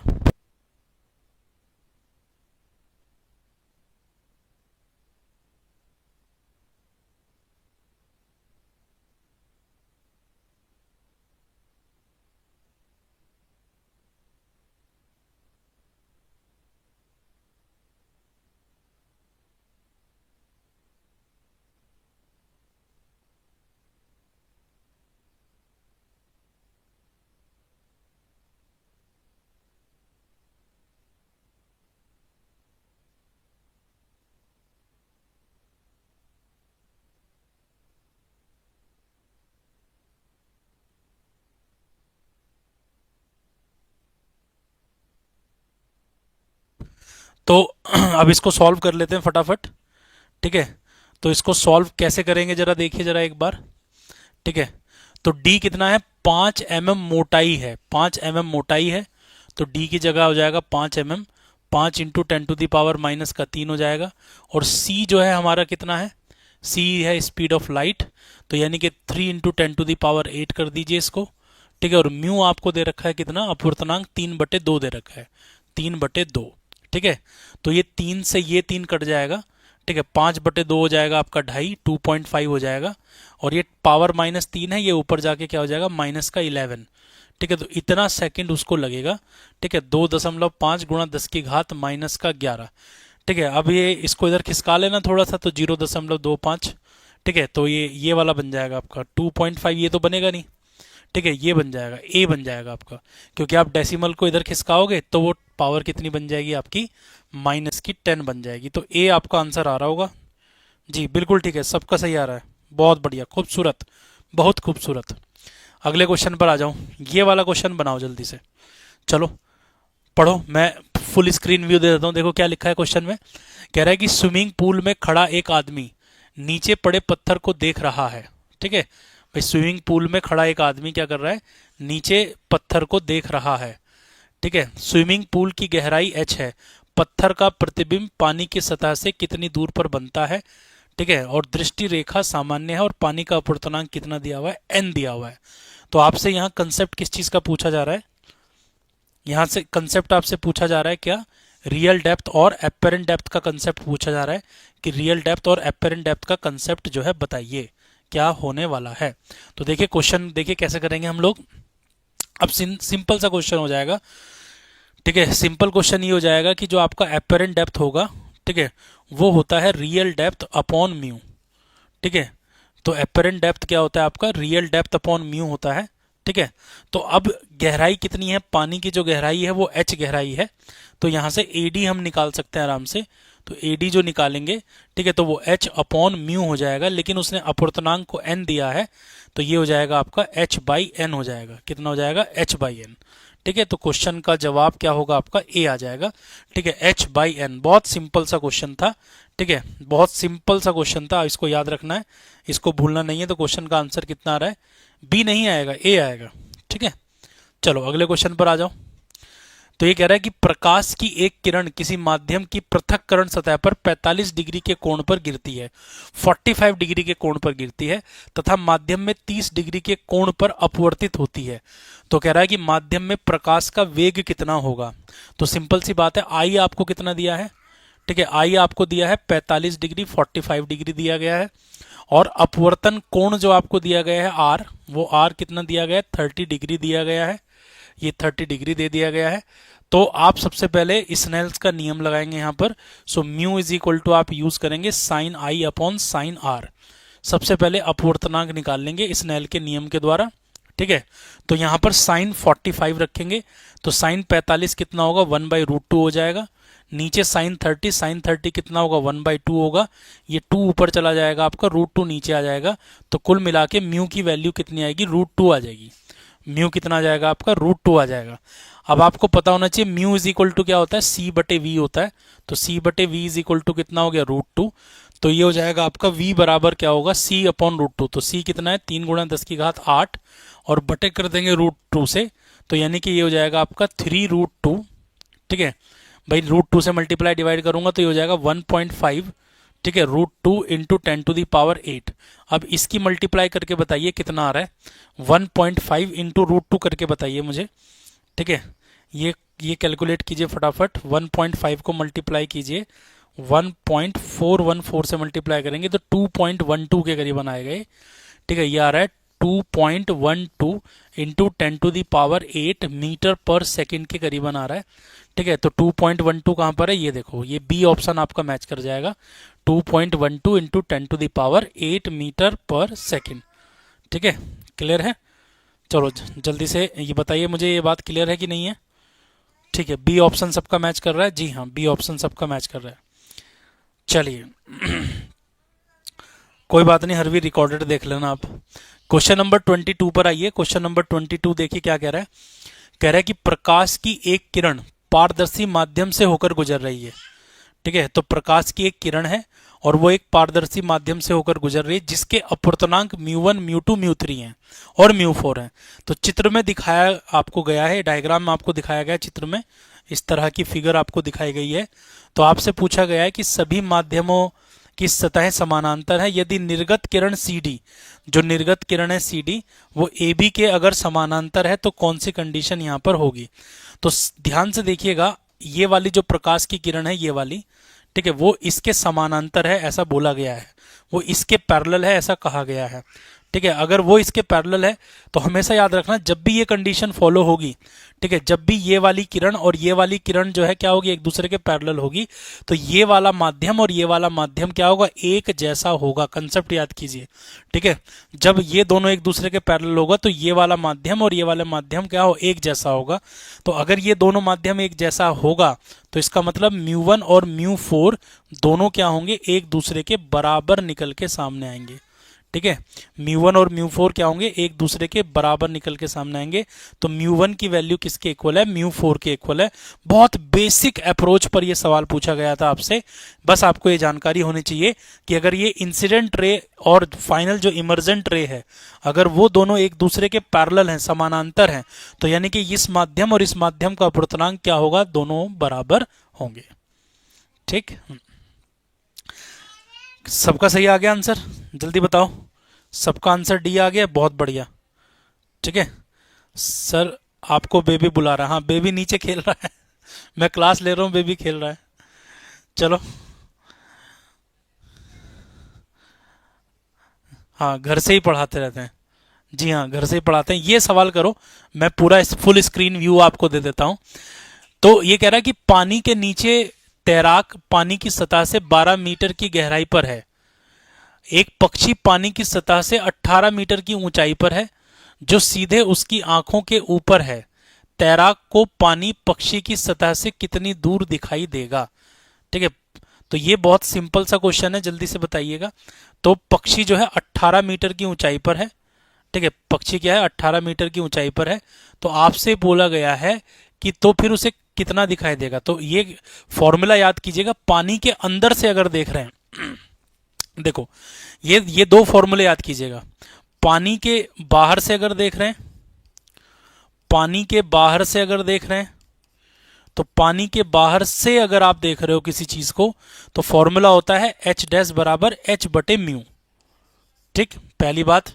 और अगर आप पानी के अंदर से देख रहे हैं किसी चीज को, ठीक है, अगर आप किसी चीज को पानी के अंदर से देख रहे हैं, ठीक है, पानी के अंदर से अगर देख रहे हैं, पानी के अंदर से, तो पानी के अंदर से अगर आप देख रहे हो तो H डैश बराबर फॉर्मूला यूज करना है H बटे म्यू। ठीक है, बाहर से देखने पर गहराई क्या होती है, कम नजर आती है, लेकिन अंदर से जब बाहर देखते हैं तो वो बढ़ जाता है। तो बस ये वाला फॉर्मूला यहां लगाना है, याद रखना कॉन्सेप्ट। तो H डैश बराबर कितना हो जाएगा, बस आपको ये देखना है कि 18 मीटर ऊंचाई पर था। ठीक है, तो 18 मीटर ऊंचाई पर था, गुणा कर दीजिएगा अपवर्तनांक से, 4/3 से गुणा कर दीजिएगा। ठीक है, तो 3 से काटेंगे इसको तो 6 बार कटेगा, और 6 को कितना होगा, 24 मीटर ऊंचाई पर उसको दिखाई देगा पानी की सतह से। तो पानी की सतह से कितना ऊंचा दिखाई देगा, 24 मीटर ऊंचा दिखाई देगा। तो ये दोनों कॉन्सेप्ट को अपने नोट में शामिल कर लीजिए। अगर पानी के बाहर से देख रहे हैं तो h/म्यू होगा, और पानी के अंदर से देख रहे हैं तो h/म्यू होगा। ठीक है, बहुत बढ़िया। सी कौन कह रहा है, नहीं 18 नहीं होगा, ए इसका आंसर होगा। ठीक है, 24 होगा। चलो अगले क्वेश्चन पर आ जाओ। कह रहा है कि जब प्रकाश कांच से हवा में जाता है तो आपतन कोण θ1 होता है और अपवर्तित कोण θ1 होता है, तो इनके बीच में वास्तविक संबंध क्या है। तो कांच से हवा में जा रहा है, कांच से हवा में, तो कांच से हवा में जा रहा है, तो ये देखिए, ठीक है, कांच से हवा में जा रहा है भाई, कांच यानी कि ग्लास हो गया, कांच से कहाँ जा रहा है, हवा में जा रहा है। ठीक है, ये एयर हो गया आपका। ठीक है, तो कांच से अगर हवा में जा रहा है, अगर कांच से हवा में जा रहा है तो ये से बनाइए फटाफट ये लाइन। ठीक है, और यहाँ पर एक जो है नॉर्मल डाल दीजिए। ठीक है, तो कांच से अगर हवा में जा रहा है तो अभिलंब से क्या होगा, अभिलंब से दूर हटेगी, प्रकाश की किरण क्या होगी, अभिलंब से दूर हटेगी। ठीक है, ये वाला जो एंगल दे रखा है आपको, ये θ1 दिया हुआ है। ठीक है, ये वाला जो एंगल दे रखा है आपको वो θ2 दे रखा है। तो साफ नजर आ रहा है कि θ1 छोटा है और θ2 क्या है, बड़ा है। θ1 क्या है, छोटा है, और θ2 क्या होगा, बड़ा होगा। तो θ2 बड़ा होगा किससे, θ1 से। तो क्वेश्चन का आंसर क्या होगा आपका, बी आ जाएगा। ठीक है, बहुत बेसिक अप्रोच पर सवाल पूछा गया था। ठीक है, और ये बेसिक अप्रोच ही हमारे लिए जानलेवा साबित हो जाती है कि अगर हम अपना रिवीजन अच्छे से ना करें तो। ठीक है, जय हिंद प्यारे बच्चों। अगले क्वेश्चन पर आ जाइए। अगला क्वेश्चन देखिए क्या कह रहा है, पढ़िए जरा सवाल और बनाने की कोशिश कीजिए इसको। ठीक है, सवाल पढ़ के और बनाने की कोशिश कीजिए, बन जाएगा सवाल। देखिए क्या कह रहा है, कह रहा है कि 3 सेंटीमीटर मोटाई और 3/2 अपवर्तनांक वाली एक कांच की पट्टी को कागज के टुकड़े पर स्याही के निशान पर रखा जाता है। निशान को 5 सेंटीमीटर ऊपर से देखने वाले व्यक्ति को निशान की दूरी क्या प्रतीत होगी। तो जल्दी से कीजिए, ये रियल और एपरेंट डेप्थ का कंसेप्ट है। मैं आपको समय चला के दे देता हूँ, ये लीजिए टाइमर ऑन है, जल्दी से इसको कीजिए, कंसेप्ट बताइए क्या इसका आंसर आने वाला है। ठीक है, बहुत प्यार से इसको कर सकते हो। तो भाई कांच की जो मोटाई है वो 3 सेंटीमीटर मोटाई है। ठीक है, और ये रहा कांच की पट्टी को कागज के एक टुकड़े से जो है के ऊपर रख दिया जाता है निशान को 5 सेंटीमीटर ऊपर से देखने पर। ठीक है, तो ये कह रहा है कि आप बताना है आपको, ठीक है, कि वाले व्यक्ति को निशान की दूरी क्या प्रतीत होगी।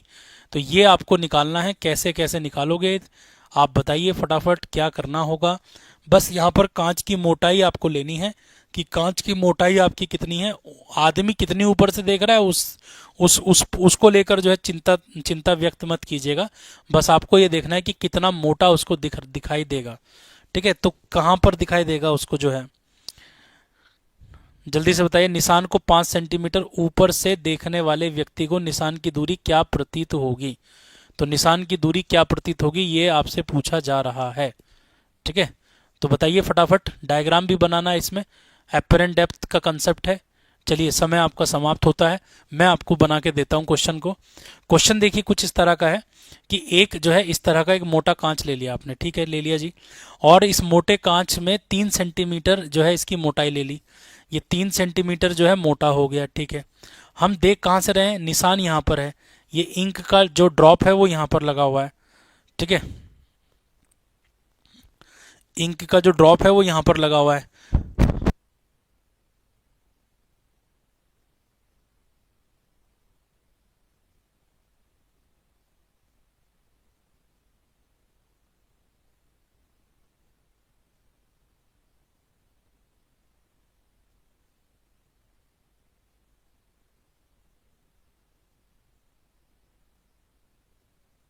अब देखिए जरा ध्यान से सुनिए, बच्चे भी तो चलती क्लास में कॉल करते हैं। तो ये ऑब्जेक्ट हो गया, आप देख कहाँ से रहे हो, देख आप 5 सेंटीमीटर ऊपर से रहे हो। तो 5 सेंटीमीटर ऊपर का मतलब है ये आप यहाँ से देख रहे हो। तो 5 सेंटीमीटर ऊपर का मतलब है आप यहाँ से देख रहे हो, यहाँ से। ठीक है, 2 सेंटीमीटर और ऊपर ले लो ना, मतलब आपकी आंखें यहाँ पर हैं, ये ऑब्जर्वर है, ऑब्जर्वर। ठीक है, ये ऑब्जर्वर है। अब एक बात बताओ, ये 3 सेंटीमीटर हो गया, तो रियल डेप्थ कितनी हो जाएगी, रियल डेप्थ होगी 1/μ टाइम्स ऑफ एपरेंट डेप्थ होगी 1/μ टाइम्स ऑफ रियल डेप्थ। तो म्यू कितना दे रखा है क्वेश्चन में? क्वेश्चन में म्यू दे रखा है आपको 3/2। तो ये 3/2 कर दिया और ये आप 3 ले लेंगे यहाँ पर, ठीक है। तो ये 2 सेंटीमीटर पर आपको दिखाई देगा। तो 2 सेंटीमीटर का मतलब क्या है कि 3 पर तो वो पहले से था, तो वो यहाँ दिखाई देगा, यहाँ पर इमेज दिखाई देगी। तो ये जो है 2 सेंटीमीटर पर दिखाई दे रही है, ये 2 सेंटीमीटर पर। तो टोटल जो है अब 2 ऊपर है, तो ये टोटल ये कितना हो जाएगा? तो ये हो जाएगा आपका 4 सेंटीमीटर। तो उसको कितने दूरी पर दिखाई देगा? उसको दिखाई देगा ऊपर से कितने दूरी पर पूछा है उसने, तो ऊपर से उसको कितने दूरी पर दिखाई देगा? 4 सेंटीमीटर की दूरी पर दिखाई देगा। जल्दी बताइए फटाफट, क्वेश्चन का आंसर क्या हो जाएगा? 25 का 20 है आपका, सही है। चलो चलो चलो,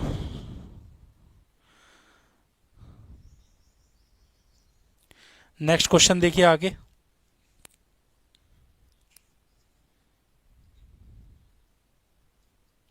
सर अगर पक्षी, देखिए उस वाले क्वेश्चन में पक्षी वाला नहीं था, उसमें उसमें बोला था सतह से कितनी ऊपर दिखाई देगा। पक्षी से लेंगे तो वो जोड़ना पड़ेगा फिर आपको, ठीक है। चलिए अगले क्वेश्चन पर आ जाइए। नेक्स्ट क्वेश्चन देखिए क्या कह रहा है। चलो भाई, मैं सिर्फ जो है काम की बातें कमेंट में देखता हूँ, बाकी आपस में तुम बातें करते रहते हो, उससे मुझे कोई लेना देना नहीं है। फिलहाल तुम क्वेश्चन देखिए क्या कह रहा है। कह रहा है कि एफ फोकस दूरी वाले एक उत्तल लेंस है और उसकी फोकस दूरी कितनी है? एफ है, ठीक है। वस्तु और स्क्रीन के बीच में कहीं रखा गया है। वस्तु और स्क्रीन के बीच की दूरी क्या है? एक्स है।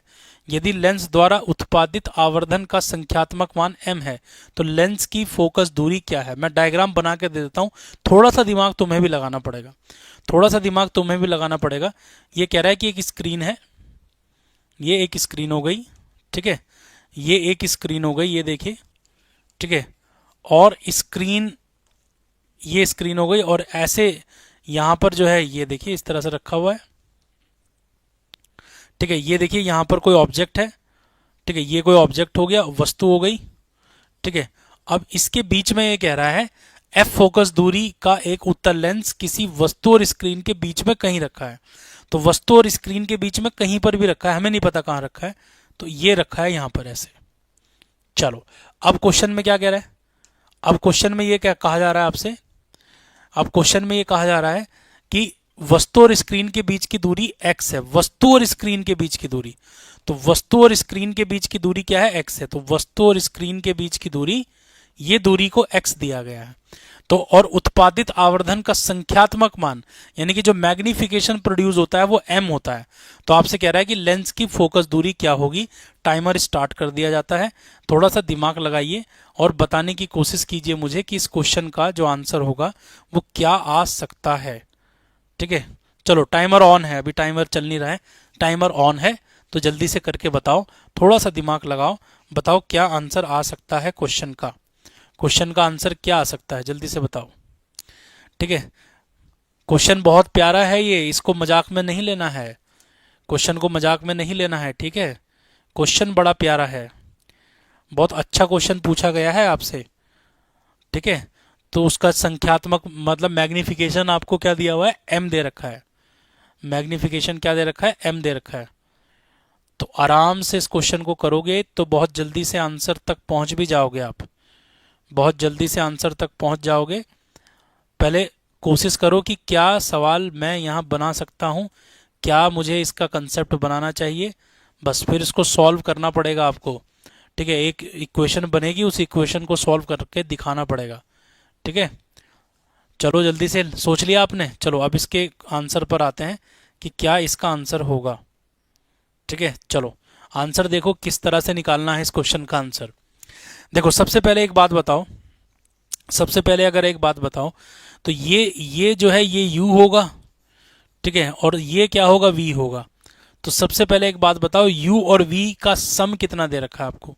आपको क्या दिया हुआ है? आपको दे रखा है u plus V is equal to X. ये आपको दे रखा है कि दोनों के बीच की दूरी का योगफल कितना है? x है। और मैग्निफिकेशन m बराबर क्या होता है? m बराबर v अपॉन यू होता है, ठीक है। m बराबर क्या होता है? v अपॉन यू होता है, ठीक है। तो दो चीजें मुझे यहां से पता चली कि भाई v और u का सम x दे रखा है और m बराबर क्या है, v बटे u है। तो अब अगर मैं लेंस का इक्वेशन यूज करूंगा यहाँ पर, ठीक है, अगर मैं यूज करूंगा 1/f is equal to 1/v minus का 1/u, ठीक है, मुझे बताना क्या है, फोकस दूरी बतानी है। तो मैं एक काम करता हूं, यहां पर जो है मैं v की जगह पे mu रख देता हूं। v की जगह पर क्या रख देता हूं, mu रख देता हूं। तो v की जगह पर अगर मैं mu रखूंगा तो ये mu हो गया, ठीक है, ठीक है, v की जगह पर हमने क्या रख दिया, mu रख दिया, और माइनस का ये कितना हो गया, 1/u हो गया। तो यहां पर अगर मैं देखूंगा तो मैं यहां कॉमन लूंगा, तो 1/u मैंने कॉमन ले लिया, तो ये बचेगा 1/m, ठीक है, माइनस का 1 आ जाएगा, ठीक है। तो सॉल्व करो जरा जल्दी से इसको, तो इसको सॉल्व करेंगे तो 1/u, ठीक है, ये हो जाएगा आपका 1 माइनस m/m। अब मेरे पास u भी नहीं है, अब दिक्कत क्या है, मेरे पास u भी नहीं है। तो एक काम करते हैं, हमारे पास ये इक्वेशन तो है ना, v plus U is equal to X तो है ना मेरे पास। तो v की जगह पर मैं mu अगर रखूंगा और प्लस u रखूंगा तो इज इक्वल टू एक्स हो जाएगा। तो u की वैल्यू जो है मुझे यहां से मिल जाएगी x/1 प्लस m, ठीक है, ये u की वैल्यू मुझे मिल जाएगी।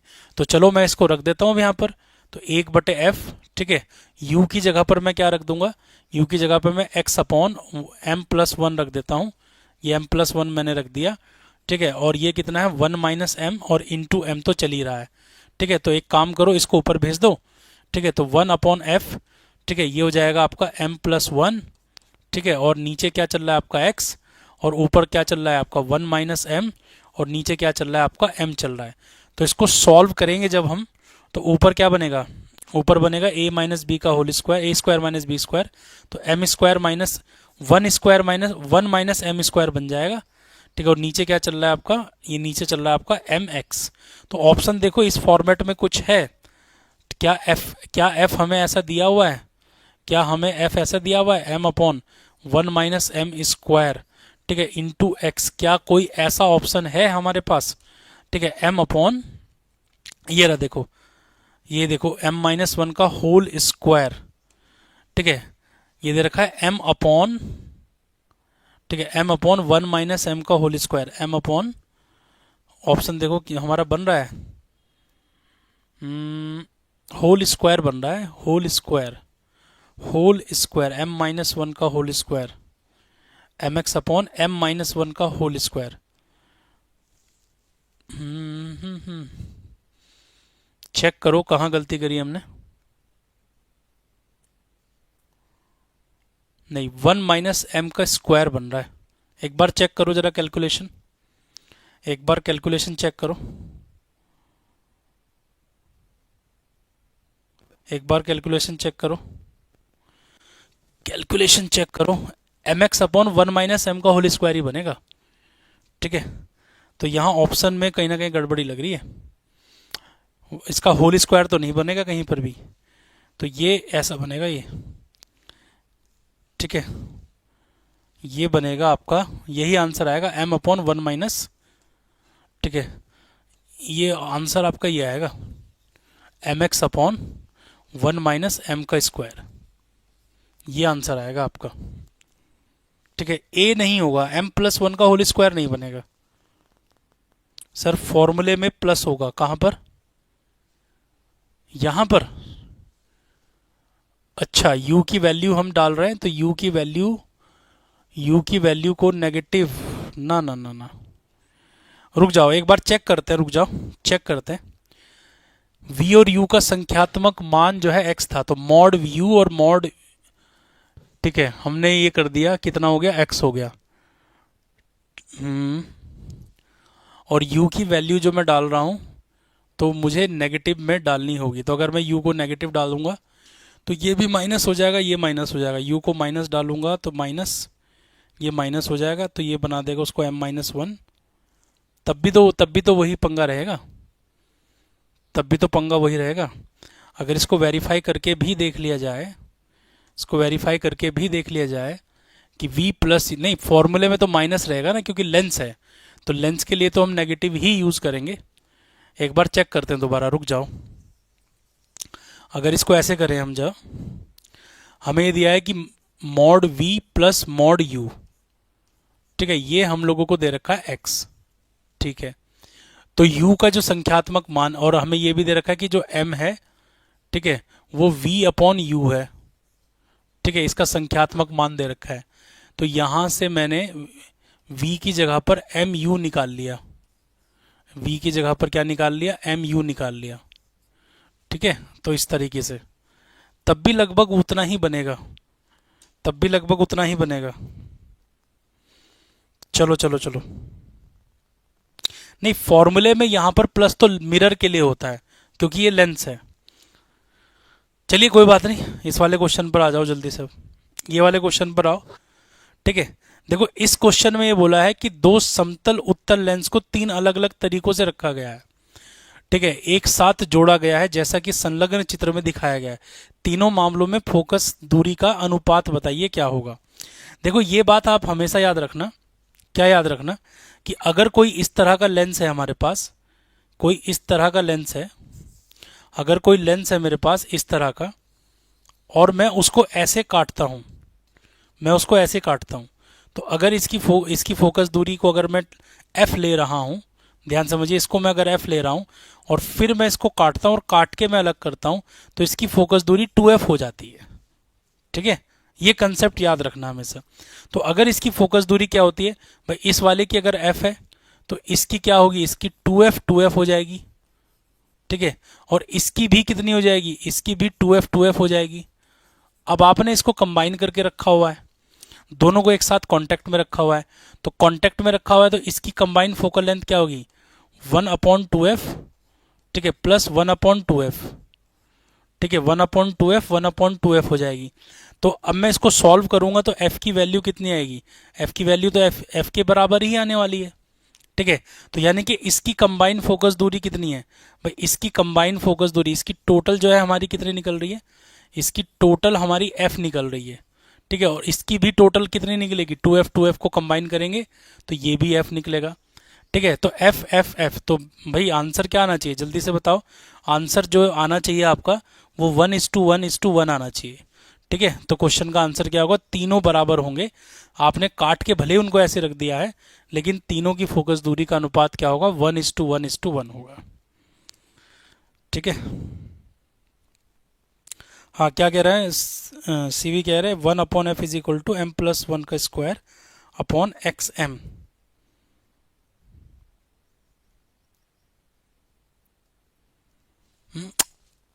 अपॉन ऊपर तो इसमें देखो mx तो हमें mx तो ऊपर ही आएगा ना, mx नीचे नहीं आ सकता भाई।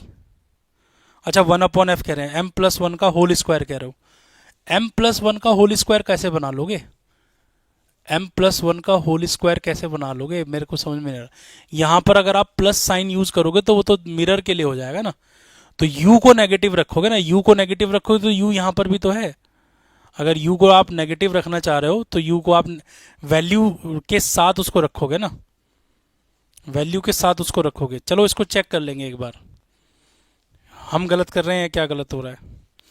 चलो क्वेश्चन देखिए 28 क्या कह रहा है? एक अवतल और एक उत्तल लेंस की फोकस लंबाई 20 सेंटीमीटर है। ठीक है, तो एक अवतल और एक उत्तल लेंस की फोकल लंबाई कितनी है? 20 सेंटीमीटर है। और कह रहा है कि इन्हें लेंस संयोजन बनाने के लिए संपर्क में रखा जाता है। तो संयोजन का उपयोग लेंस संयोजन से 20 सेंटीमीटर की दूरी पर रखी गई 5 सेंटीमीटर लंबी वस्तु को देखने के लिए किया जाता है। तो कह रहा है कि प्रतिबिंब कैसा होगा? सुनो मेरी बात, एक अवतल है और एक उत्तल है, तो अवतल उत्तल को रखोगे तुम, तो अवतल उत्तल को रखोगे तो ये भी 1/20 और वो माइनस का 1/20, तो यानी कि कुल मिला के एफ तो आपका अनंत आएगा। वो तो कांच की पट्टी बन गई, कांच की पट्टी बन गई, और कांच की अगर पट्टी बन गई तो क्या होगा? तो आप उसको वस्तु देखोगे तो क्या होगा? सेम साइज की दिखाई देगी और उतनी ही दिखाई देगी, कोई फर्क थोड़ी ना पड़ेगा। ठीक है, तो of same size and the object is erect, सीधी दिखाई देगी और सेम साइज की, क्योंकि ये क्या बन गया? ये कांच की पट्टी बन गई। ये क्या बन गई? कांच की पट्टी। ठीक है, कांच की पट्टी बन गई तो क्या होगा? उतने ही आकार का दिखाई देगा, तो इमेज पर कोई फर्क थोड़ी ना पड़ेगा, तो एक कांच की पट्टी की तरह बिहेव करेगा। ठीक है, क्या होगा? कांच की पट्टी। हम्म, इस वाले पे मैं वापस आ जाता हूं, ये वाला थोड़ा डाउटफुल लग रहा है, तो इस वाले पे हम वापस आ जाते हैं। तो अगर ये u है और ये v है, ठीक है, तो एक काम करो फिर इसमें एक काम करके देखते हैं, इसको जो है जोड़ के देखते हैं। सुनो, मान लेते हैं कि ये वाला हमारा अल्फा है और ये वाला हमारा बीटा है, ऐसे करके देखते हैं फिर इसको, ठीक है। इस वाले पर वापस आते हैं। तो u की वैल्यू अब मैं u को साइन के साथ रख सकता हूं, ठीक है। इसको हटाओ यहां से, ठीक है। अब इसको साइन के साथ रख के देखता हूं। अब देखो, मैंने u को ले लिया अल्फा, तो u हो गया माइनस अल्फा, और v को ले लिया मैंने बीटा। चलो ठीक है, मुझे अल्फा प्लस बीटा की वैल्यू दे रखी है, न्यूमेरिकल वैल्यू की ये x के इक्वल है, ठीक है। तो जो मेरा m होता है लेंस के लिए वो v बाई यू होता है, ठीक है।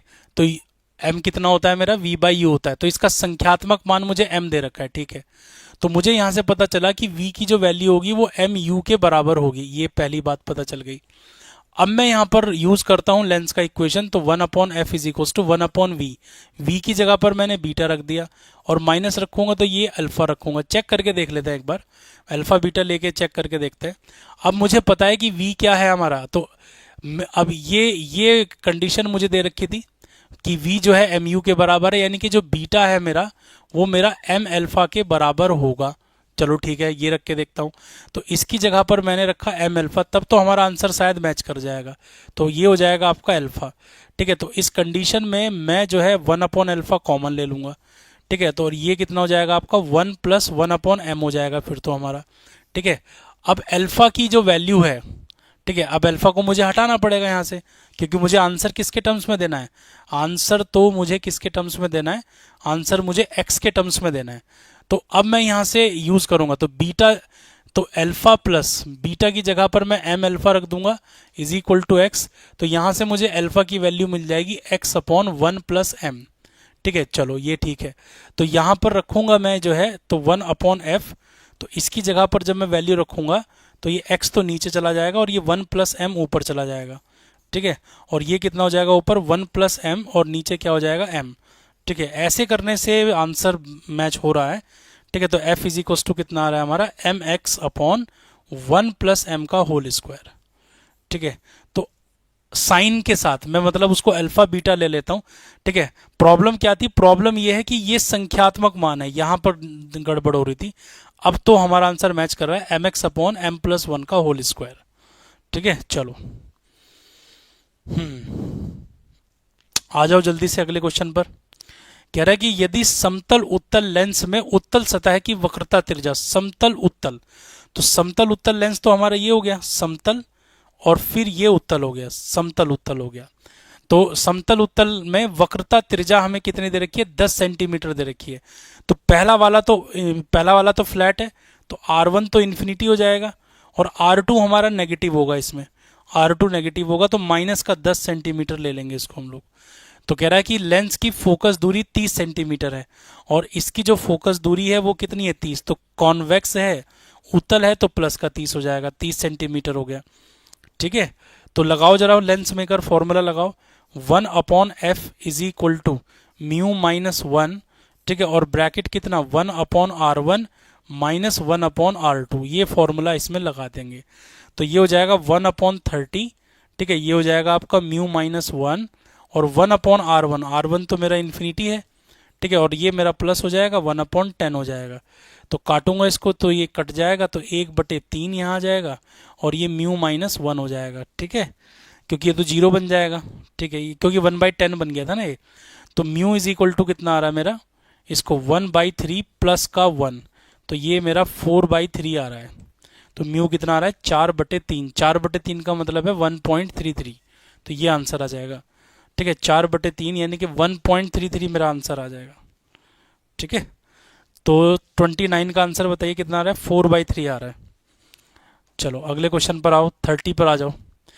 कह रहा है कि एक कॉलीमीटर की स्लिट को एक स्रोत द्वारा प्रकाशित किया जाता है, जैसा कि संलग्न चित्र में दिखाया गया है। कॉलीमीटर का काम क्या होता है, रेज को कलेक्ट करना, मतलब पैरेलल बीम में कन्वर्ट करना, ठीक है। कॉलीमीटर का काम क्या होता है, उसको पैरेलल बनाना, पैरेलल में। तो ये कह रहा है कि उभरती किरण की सही दिशा कौन से चित्र में दिखाई गई है। तो देखो पैरेलल में कौन कन्वर्ट कर रहा है, पैरेलल में ये कन्वर्ट करना है, यहाँ पर स्रोत है। तो ये लेंस जो होगा इसके अंदर जो ये उत्तल लेंस का प्रयोग किया गया है, ये यानी कि ये इसके फोकस पर है।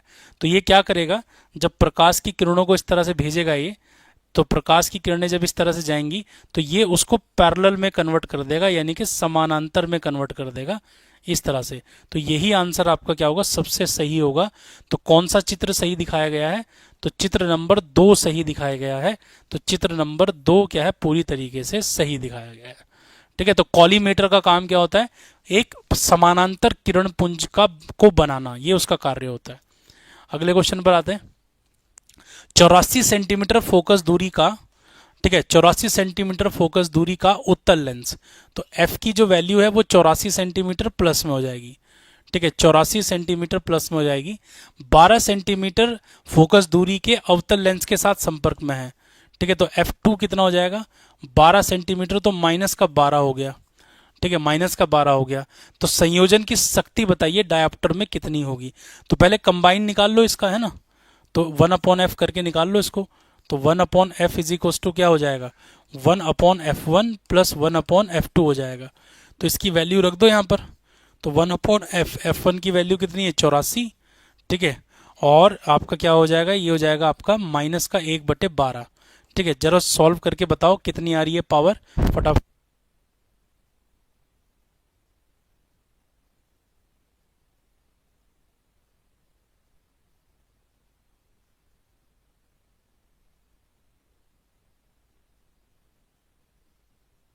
तो अब इसको सॉल्व कर लो जल्दी से।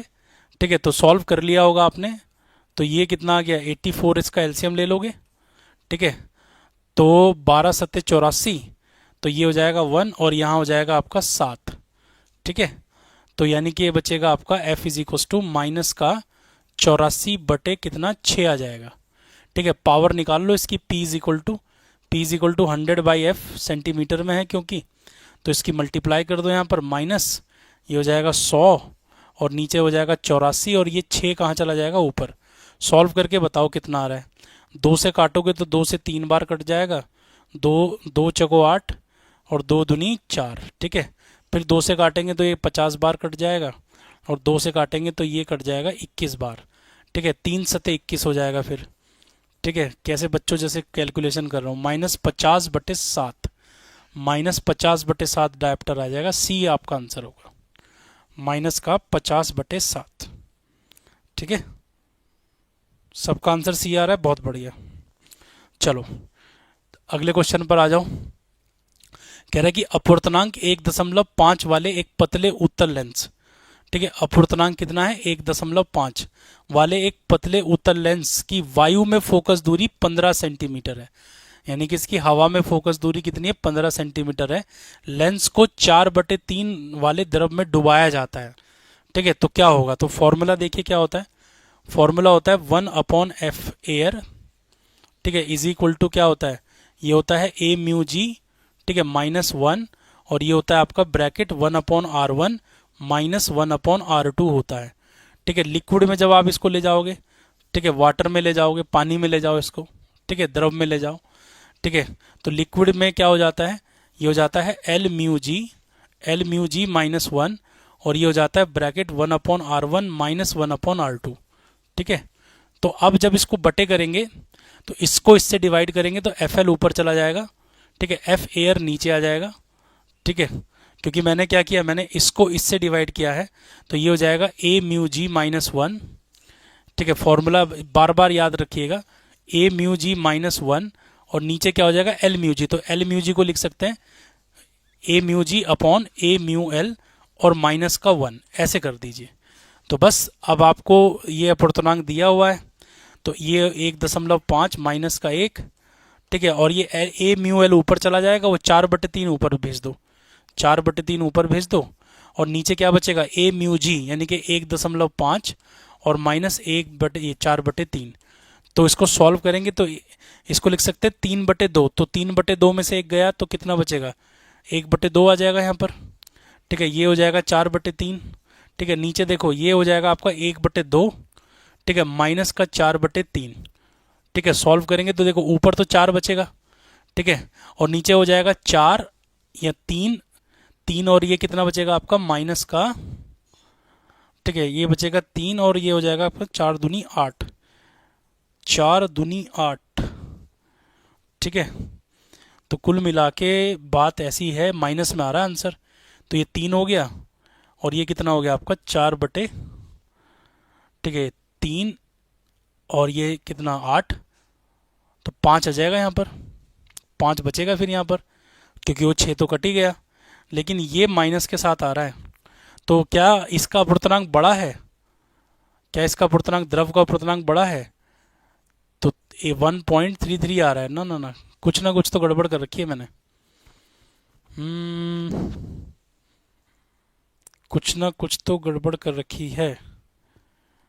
3/2 है यार ये नीचे 3/2 है, मैं वही तो कह रहा हूँ, नीचे 3/2 माइनस का 4/3 है, ये है नीचे।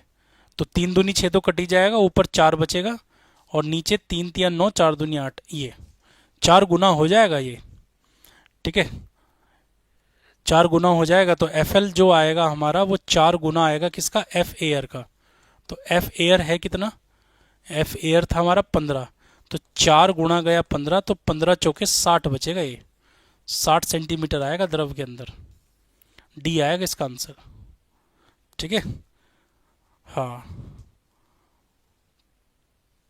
चलिए,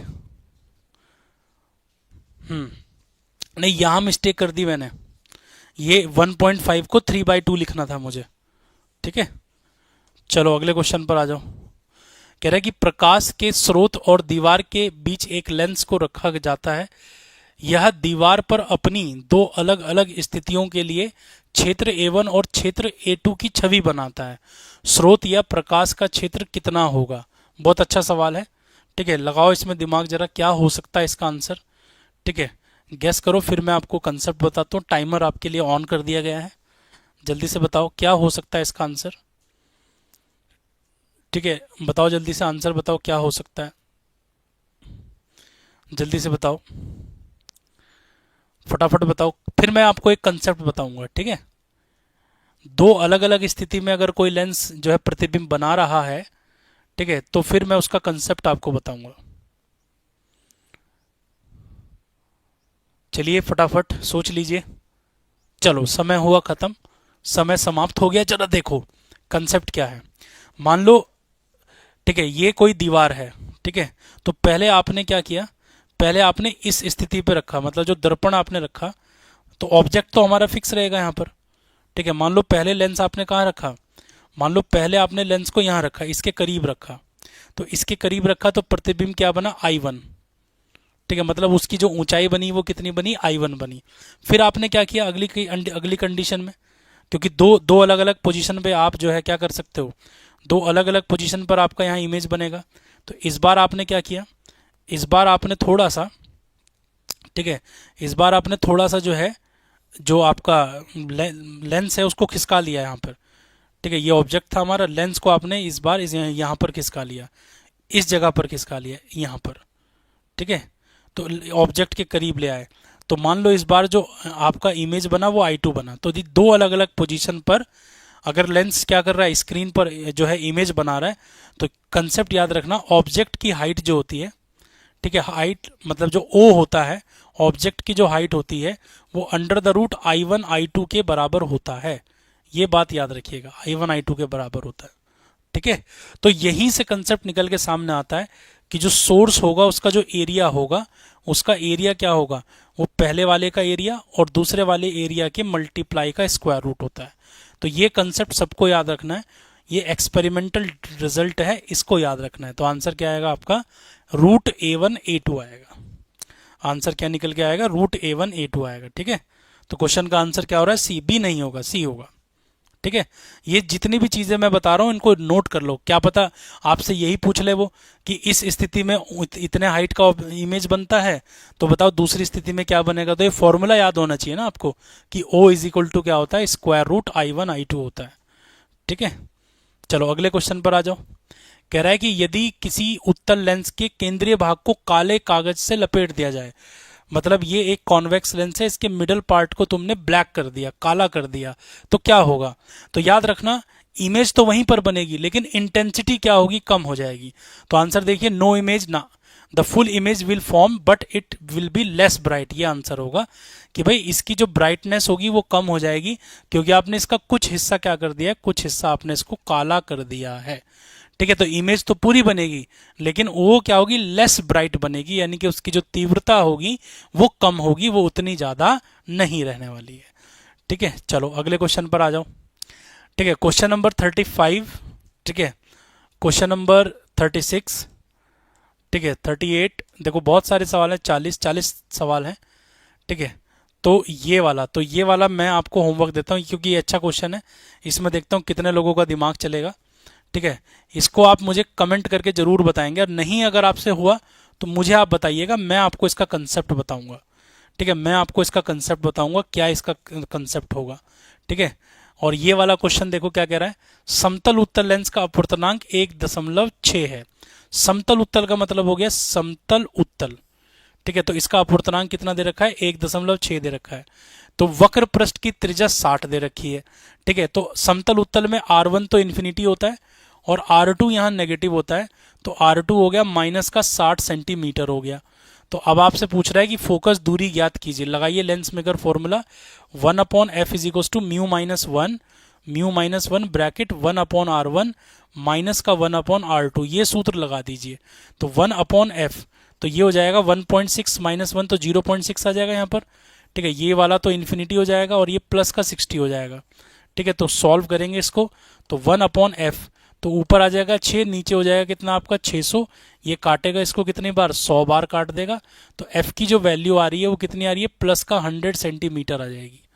ठीक है, कितना आ जाएगा, प्लस का 100, कहाँ पर दिख रहा है, ये बी ऑप्शन आ जाएगा आपका। ठीक है, चलो अगले क्वेश्चन पर आ जाओ। कह रहा है कि एक कॉनकेव लेंस है ग्लास का। ठीक है, एक अवतल लेंस है जिसका अपवर्तनांक 1.5 है और दोनों सतहें समान वक्रता त्रिज्या r की हैं। अपवर्तनांक 1.75 के माध्यम में डुबाने पर यह किस प्रकार व्यवहार करेगा?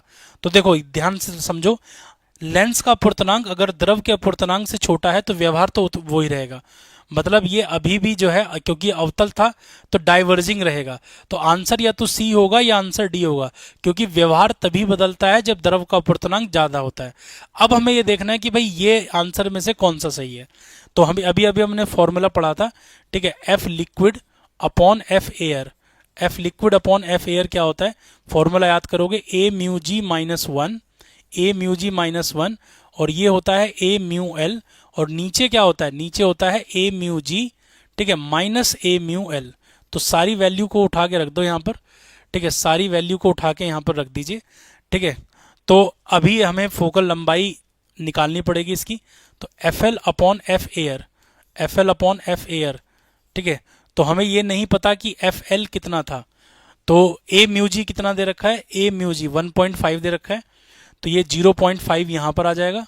ठीक है, और ये दे रखा है 1.75, तो 0.75 नीचे आज यहाँ पर बन जाएगा, नहीं 1.75 ही रहेगा यहाँ तो 1.75 ही रहेगा। ठीक है, चलो, और दूसरा क्या दे रखा है, दूसरा हम लोगों को दिया हुआ है। ठीक है, ए म्यू जी कितना दे रखा है 1.5। ठीक है, और माइनस का करेंगे 1.75। ठीक है, ए म्यू एल कितना दे रखा है, अच्छा भाई ज़्यादा है यार, द्रव का अपवर्तनांक ज़्यादा है तो बदल जाएगा, तो ये मैंने गलत बता दिया तुम्हें। ठीक है, क्योंकि द्रव का अपवर्तनांक क्या है, द्रव का अपवर्तनांक ज़्यादा है तो व्यवहार उल्टा होना चाहिए, द्रव का अपवर्तनांक ज़्यादा है तो व्यवहार उल्टा होना चाहिए, तो कन्वर्जेंट बन जाएगा वो, तो डाइवर्जेंट तो नहीं बनेगा, कन्वर्जेंट बनेगा। कितना बन रहा है जरा चेक करो, तो ये बन रहा है आपका 0.5 इंटू 1.75। ठीक है, और नीचे कितना बन रहा है, नीचे बनेगा आपका ये माइनस का 0.25। ठीक है, तो इसको सॉल्व करेंगे तो ये काटेगा इसको कितनी बार, 2 बार काट देगा, तो ये हो जाएगा माइनस का। ठीक है, और 1.75 तो कितना हो जाएगा, 175 को 2 से मल्टीप्लाई कर लो, तो 200 तो वहाँ पूरा हो गया, 75 दूनी। ठीक है, 150, 3, तो 3 के करीबन आ रहा है, तो ये 3 3 बन जाएगा आपका, कितना बन जाएगा, 3। ठीक, अब जो है, अब आंसर क्या होगा देखो, तो यानी कि जो इसके अंदर आ रहा है वो 3 गुना ज़्यादा होगा, तो 3 टाइम्स 3r कहाँ पर है, तो 3r ये है, कन्वर्जेंट बन जाएगा वो, और फोकल लंबाई क्या बन जाएगी उसकी, 3r बन जाएगी, ये आ जाएगी। अब आप कह रहे हो कि सर r कैसे बनेगी, तो ये देखो हवा में उसकी फोकल लंबाई कितनी थी, हवा में क्या थी, एफ एयर, तो 1.5 माइनस का 1, और ये 1/r प्लस 1/r, क्योंकि दोनों सतहें कैसी थी, दोनों समान वक्रता त्रिज्या की थी ना, तो समान वक्रता त्रिज्या की थी, तो r1 को नेगेटिव लेते हैं इसमें, r2 को पॉजिटिव लेते हैं, तो माइनस का 2/r हो जाएगा यहाँ पर, तो ये बन जाएगा आपका 0.1/r हो जाएगा, ठीक है। तो ये कितना हो जाएगा, माइनस का 1/r, तो एफ एयर जो था ना हमारा, एफ एयर जो था वो माइनस का आर था, तो जब तुम इसको मल्टीप्लाई करोगे तो माइनस इंटू माइनस प्लस हो जाएगा वो, तो इसका जो आंसर आएगा वो बी आएगा, ठीक है। क्लियर हो रहा है, जल्दी बताओ एक बार, जल्दी बताओ। अब कन्वर्जेंट और डाइवर्जेंट का कंसेप्ट क्या होता है, चलिए कन्वर्जेंट और डाइवर्जेंट का कंसेप्ट क्या होता है, देखो कन्वर्जेंट और डाइवर्जेंट देखिए ध्यान से समझिए, ठीक है। अगर लेंस का म्यू, अगर लेंस का अपवर्तनांक छोटा है किससे, द्रव के अपवर्तनांक से, ठीक है, तो व्यवहार में कोई परिवर्तन नहीं होगा, व्यवहार, ठीक है, उतना ही रहेगा, ठीक है, व्यवहार नहीं बदलेगा, ये याद रखो, व्यवहार नहीं बदलेगा, ठीक है। लेकिन अगर लेंस का अपवर्तनांक, ठीक है, छोटा है, सॉरी यहां पर उल्टा कर दिया, ये ऐसे, अगर लेंस का अपवर्तनांक छोटा है और द्रव का अपवर्तनांक बड़ा है तो व्यवहार उल्टा हो जाएगा, ठीक है। तो जो आपका व्यवहार है वो उल्टा हो जाएगा, व्यवहार उल्टा हो जाएगा। व्यवहार उल्टा होने का मतलब क्या है, व्यवहार उल्टा होने का मतलब है कि अगर वो कॉन्वेक्स है तो वो कॉनकेव बन जाएगा, और अगर वो कॉनकेव है तो वो कॉन्वेक्स बन जाएगा, और अगर लेंस का अपवर्तनांक द्रव के अपवर्तनांक के बराबर अगर निकला, ठीक है, तो क्या होगा, तो हम याद रखिएगा, लेंस जो है अदृश्य हो जाएगा, लेंस कांच की पट्टी बन जाएगा, ठीक है, लेंस कांच की पट्टी बन जाएगा, कांच की पट्टी बन जाएगा, लेंस क्या बन जाएगा, कांच की पट्टी बन जाएगा, या फिर आप ये याद रखो अदृश्य हो जाएगा, या फिर ये याद रखो क्या हो जाएगा, अदृश्य हो जाएगा, ठीक है, इनविजिबल हो जाएगा, अदृश्य हो जाएगा मतलब इनविजिबल हो जाएगा, ठीक है। ये 3 केस याद रखना है, ठीक है, ये 3 केस याद रखना है। चलो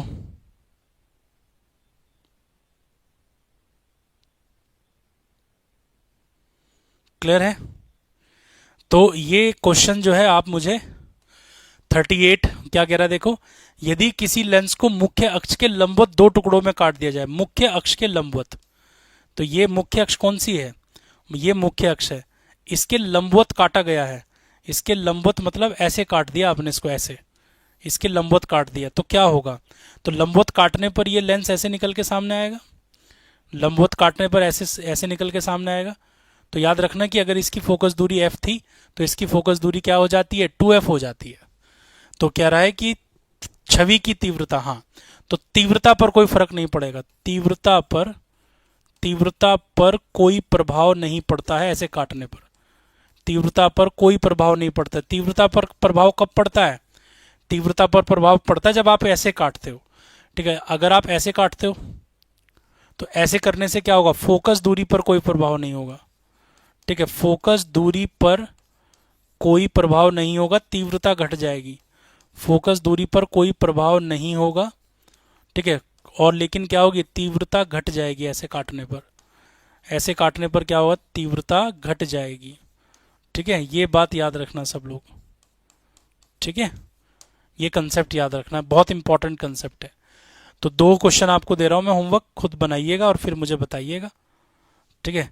अभिसारी और अपसारी देखो, कन्वर्जेंट, ठीक है, यहां देखो ध्यान से सुनो, यहां ध्यान से सुनो, कन्वर्जेंट का मतलब क्या होता है, कन्वर्जेंट का मतलब होता है जो चीजों को मिला दे, वो उत्तल लेंस होता है, जिसको हम हिंदी में क्या कहते हैं, अभिसारी कहते हैं, ठीक है। और अपसारी को क्या होता है, डाइवर्जेंट, जो फैला दे, वो कॉनकेव होता है, यानी कि अवतल लेंस होता है, ठीक है।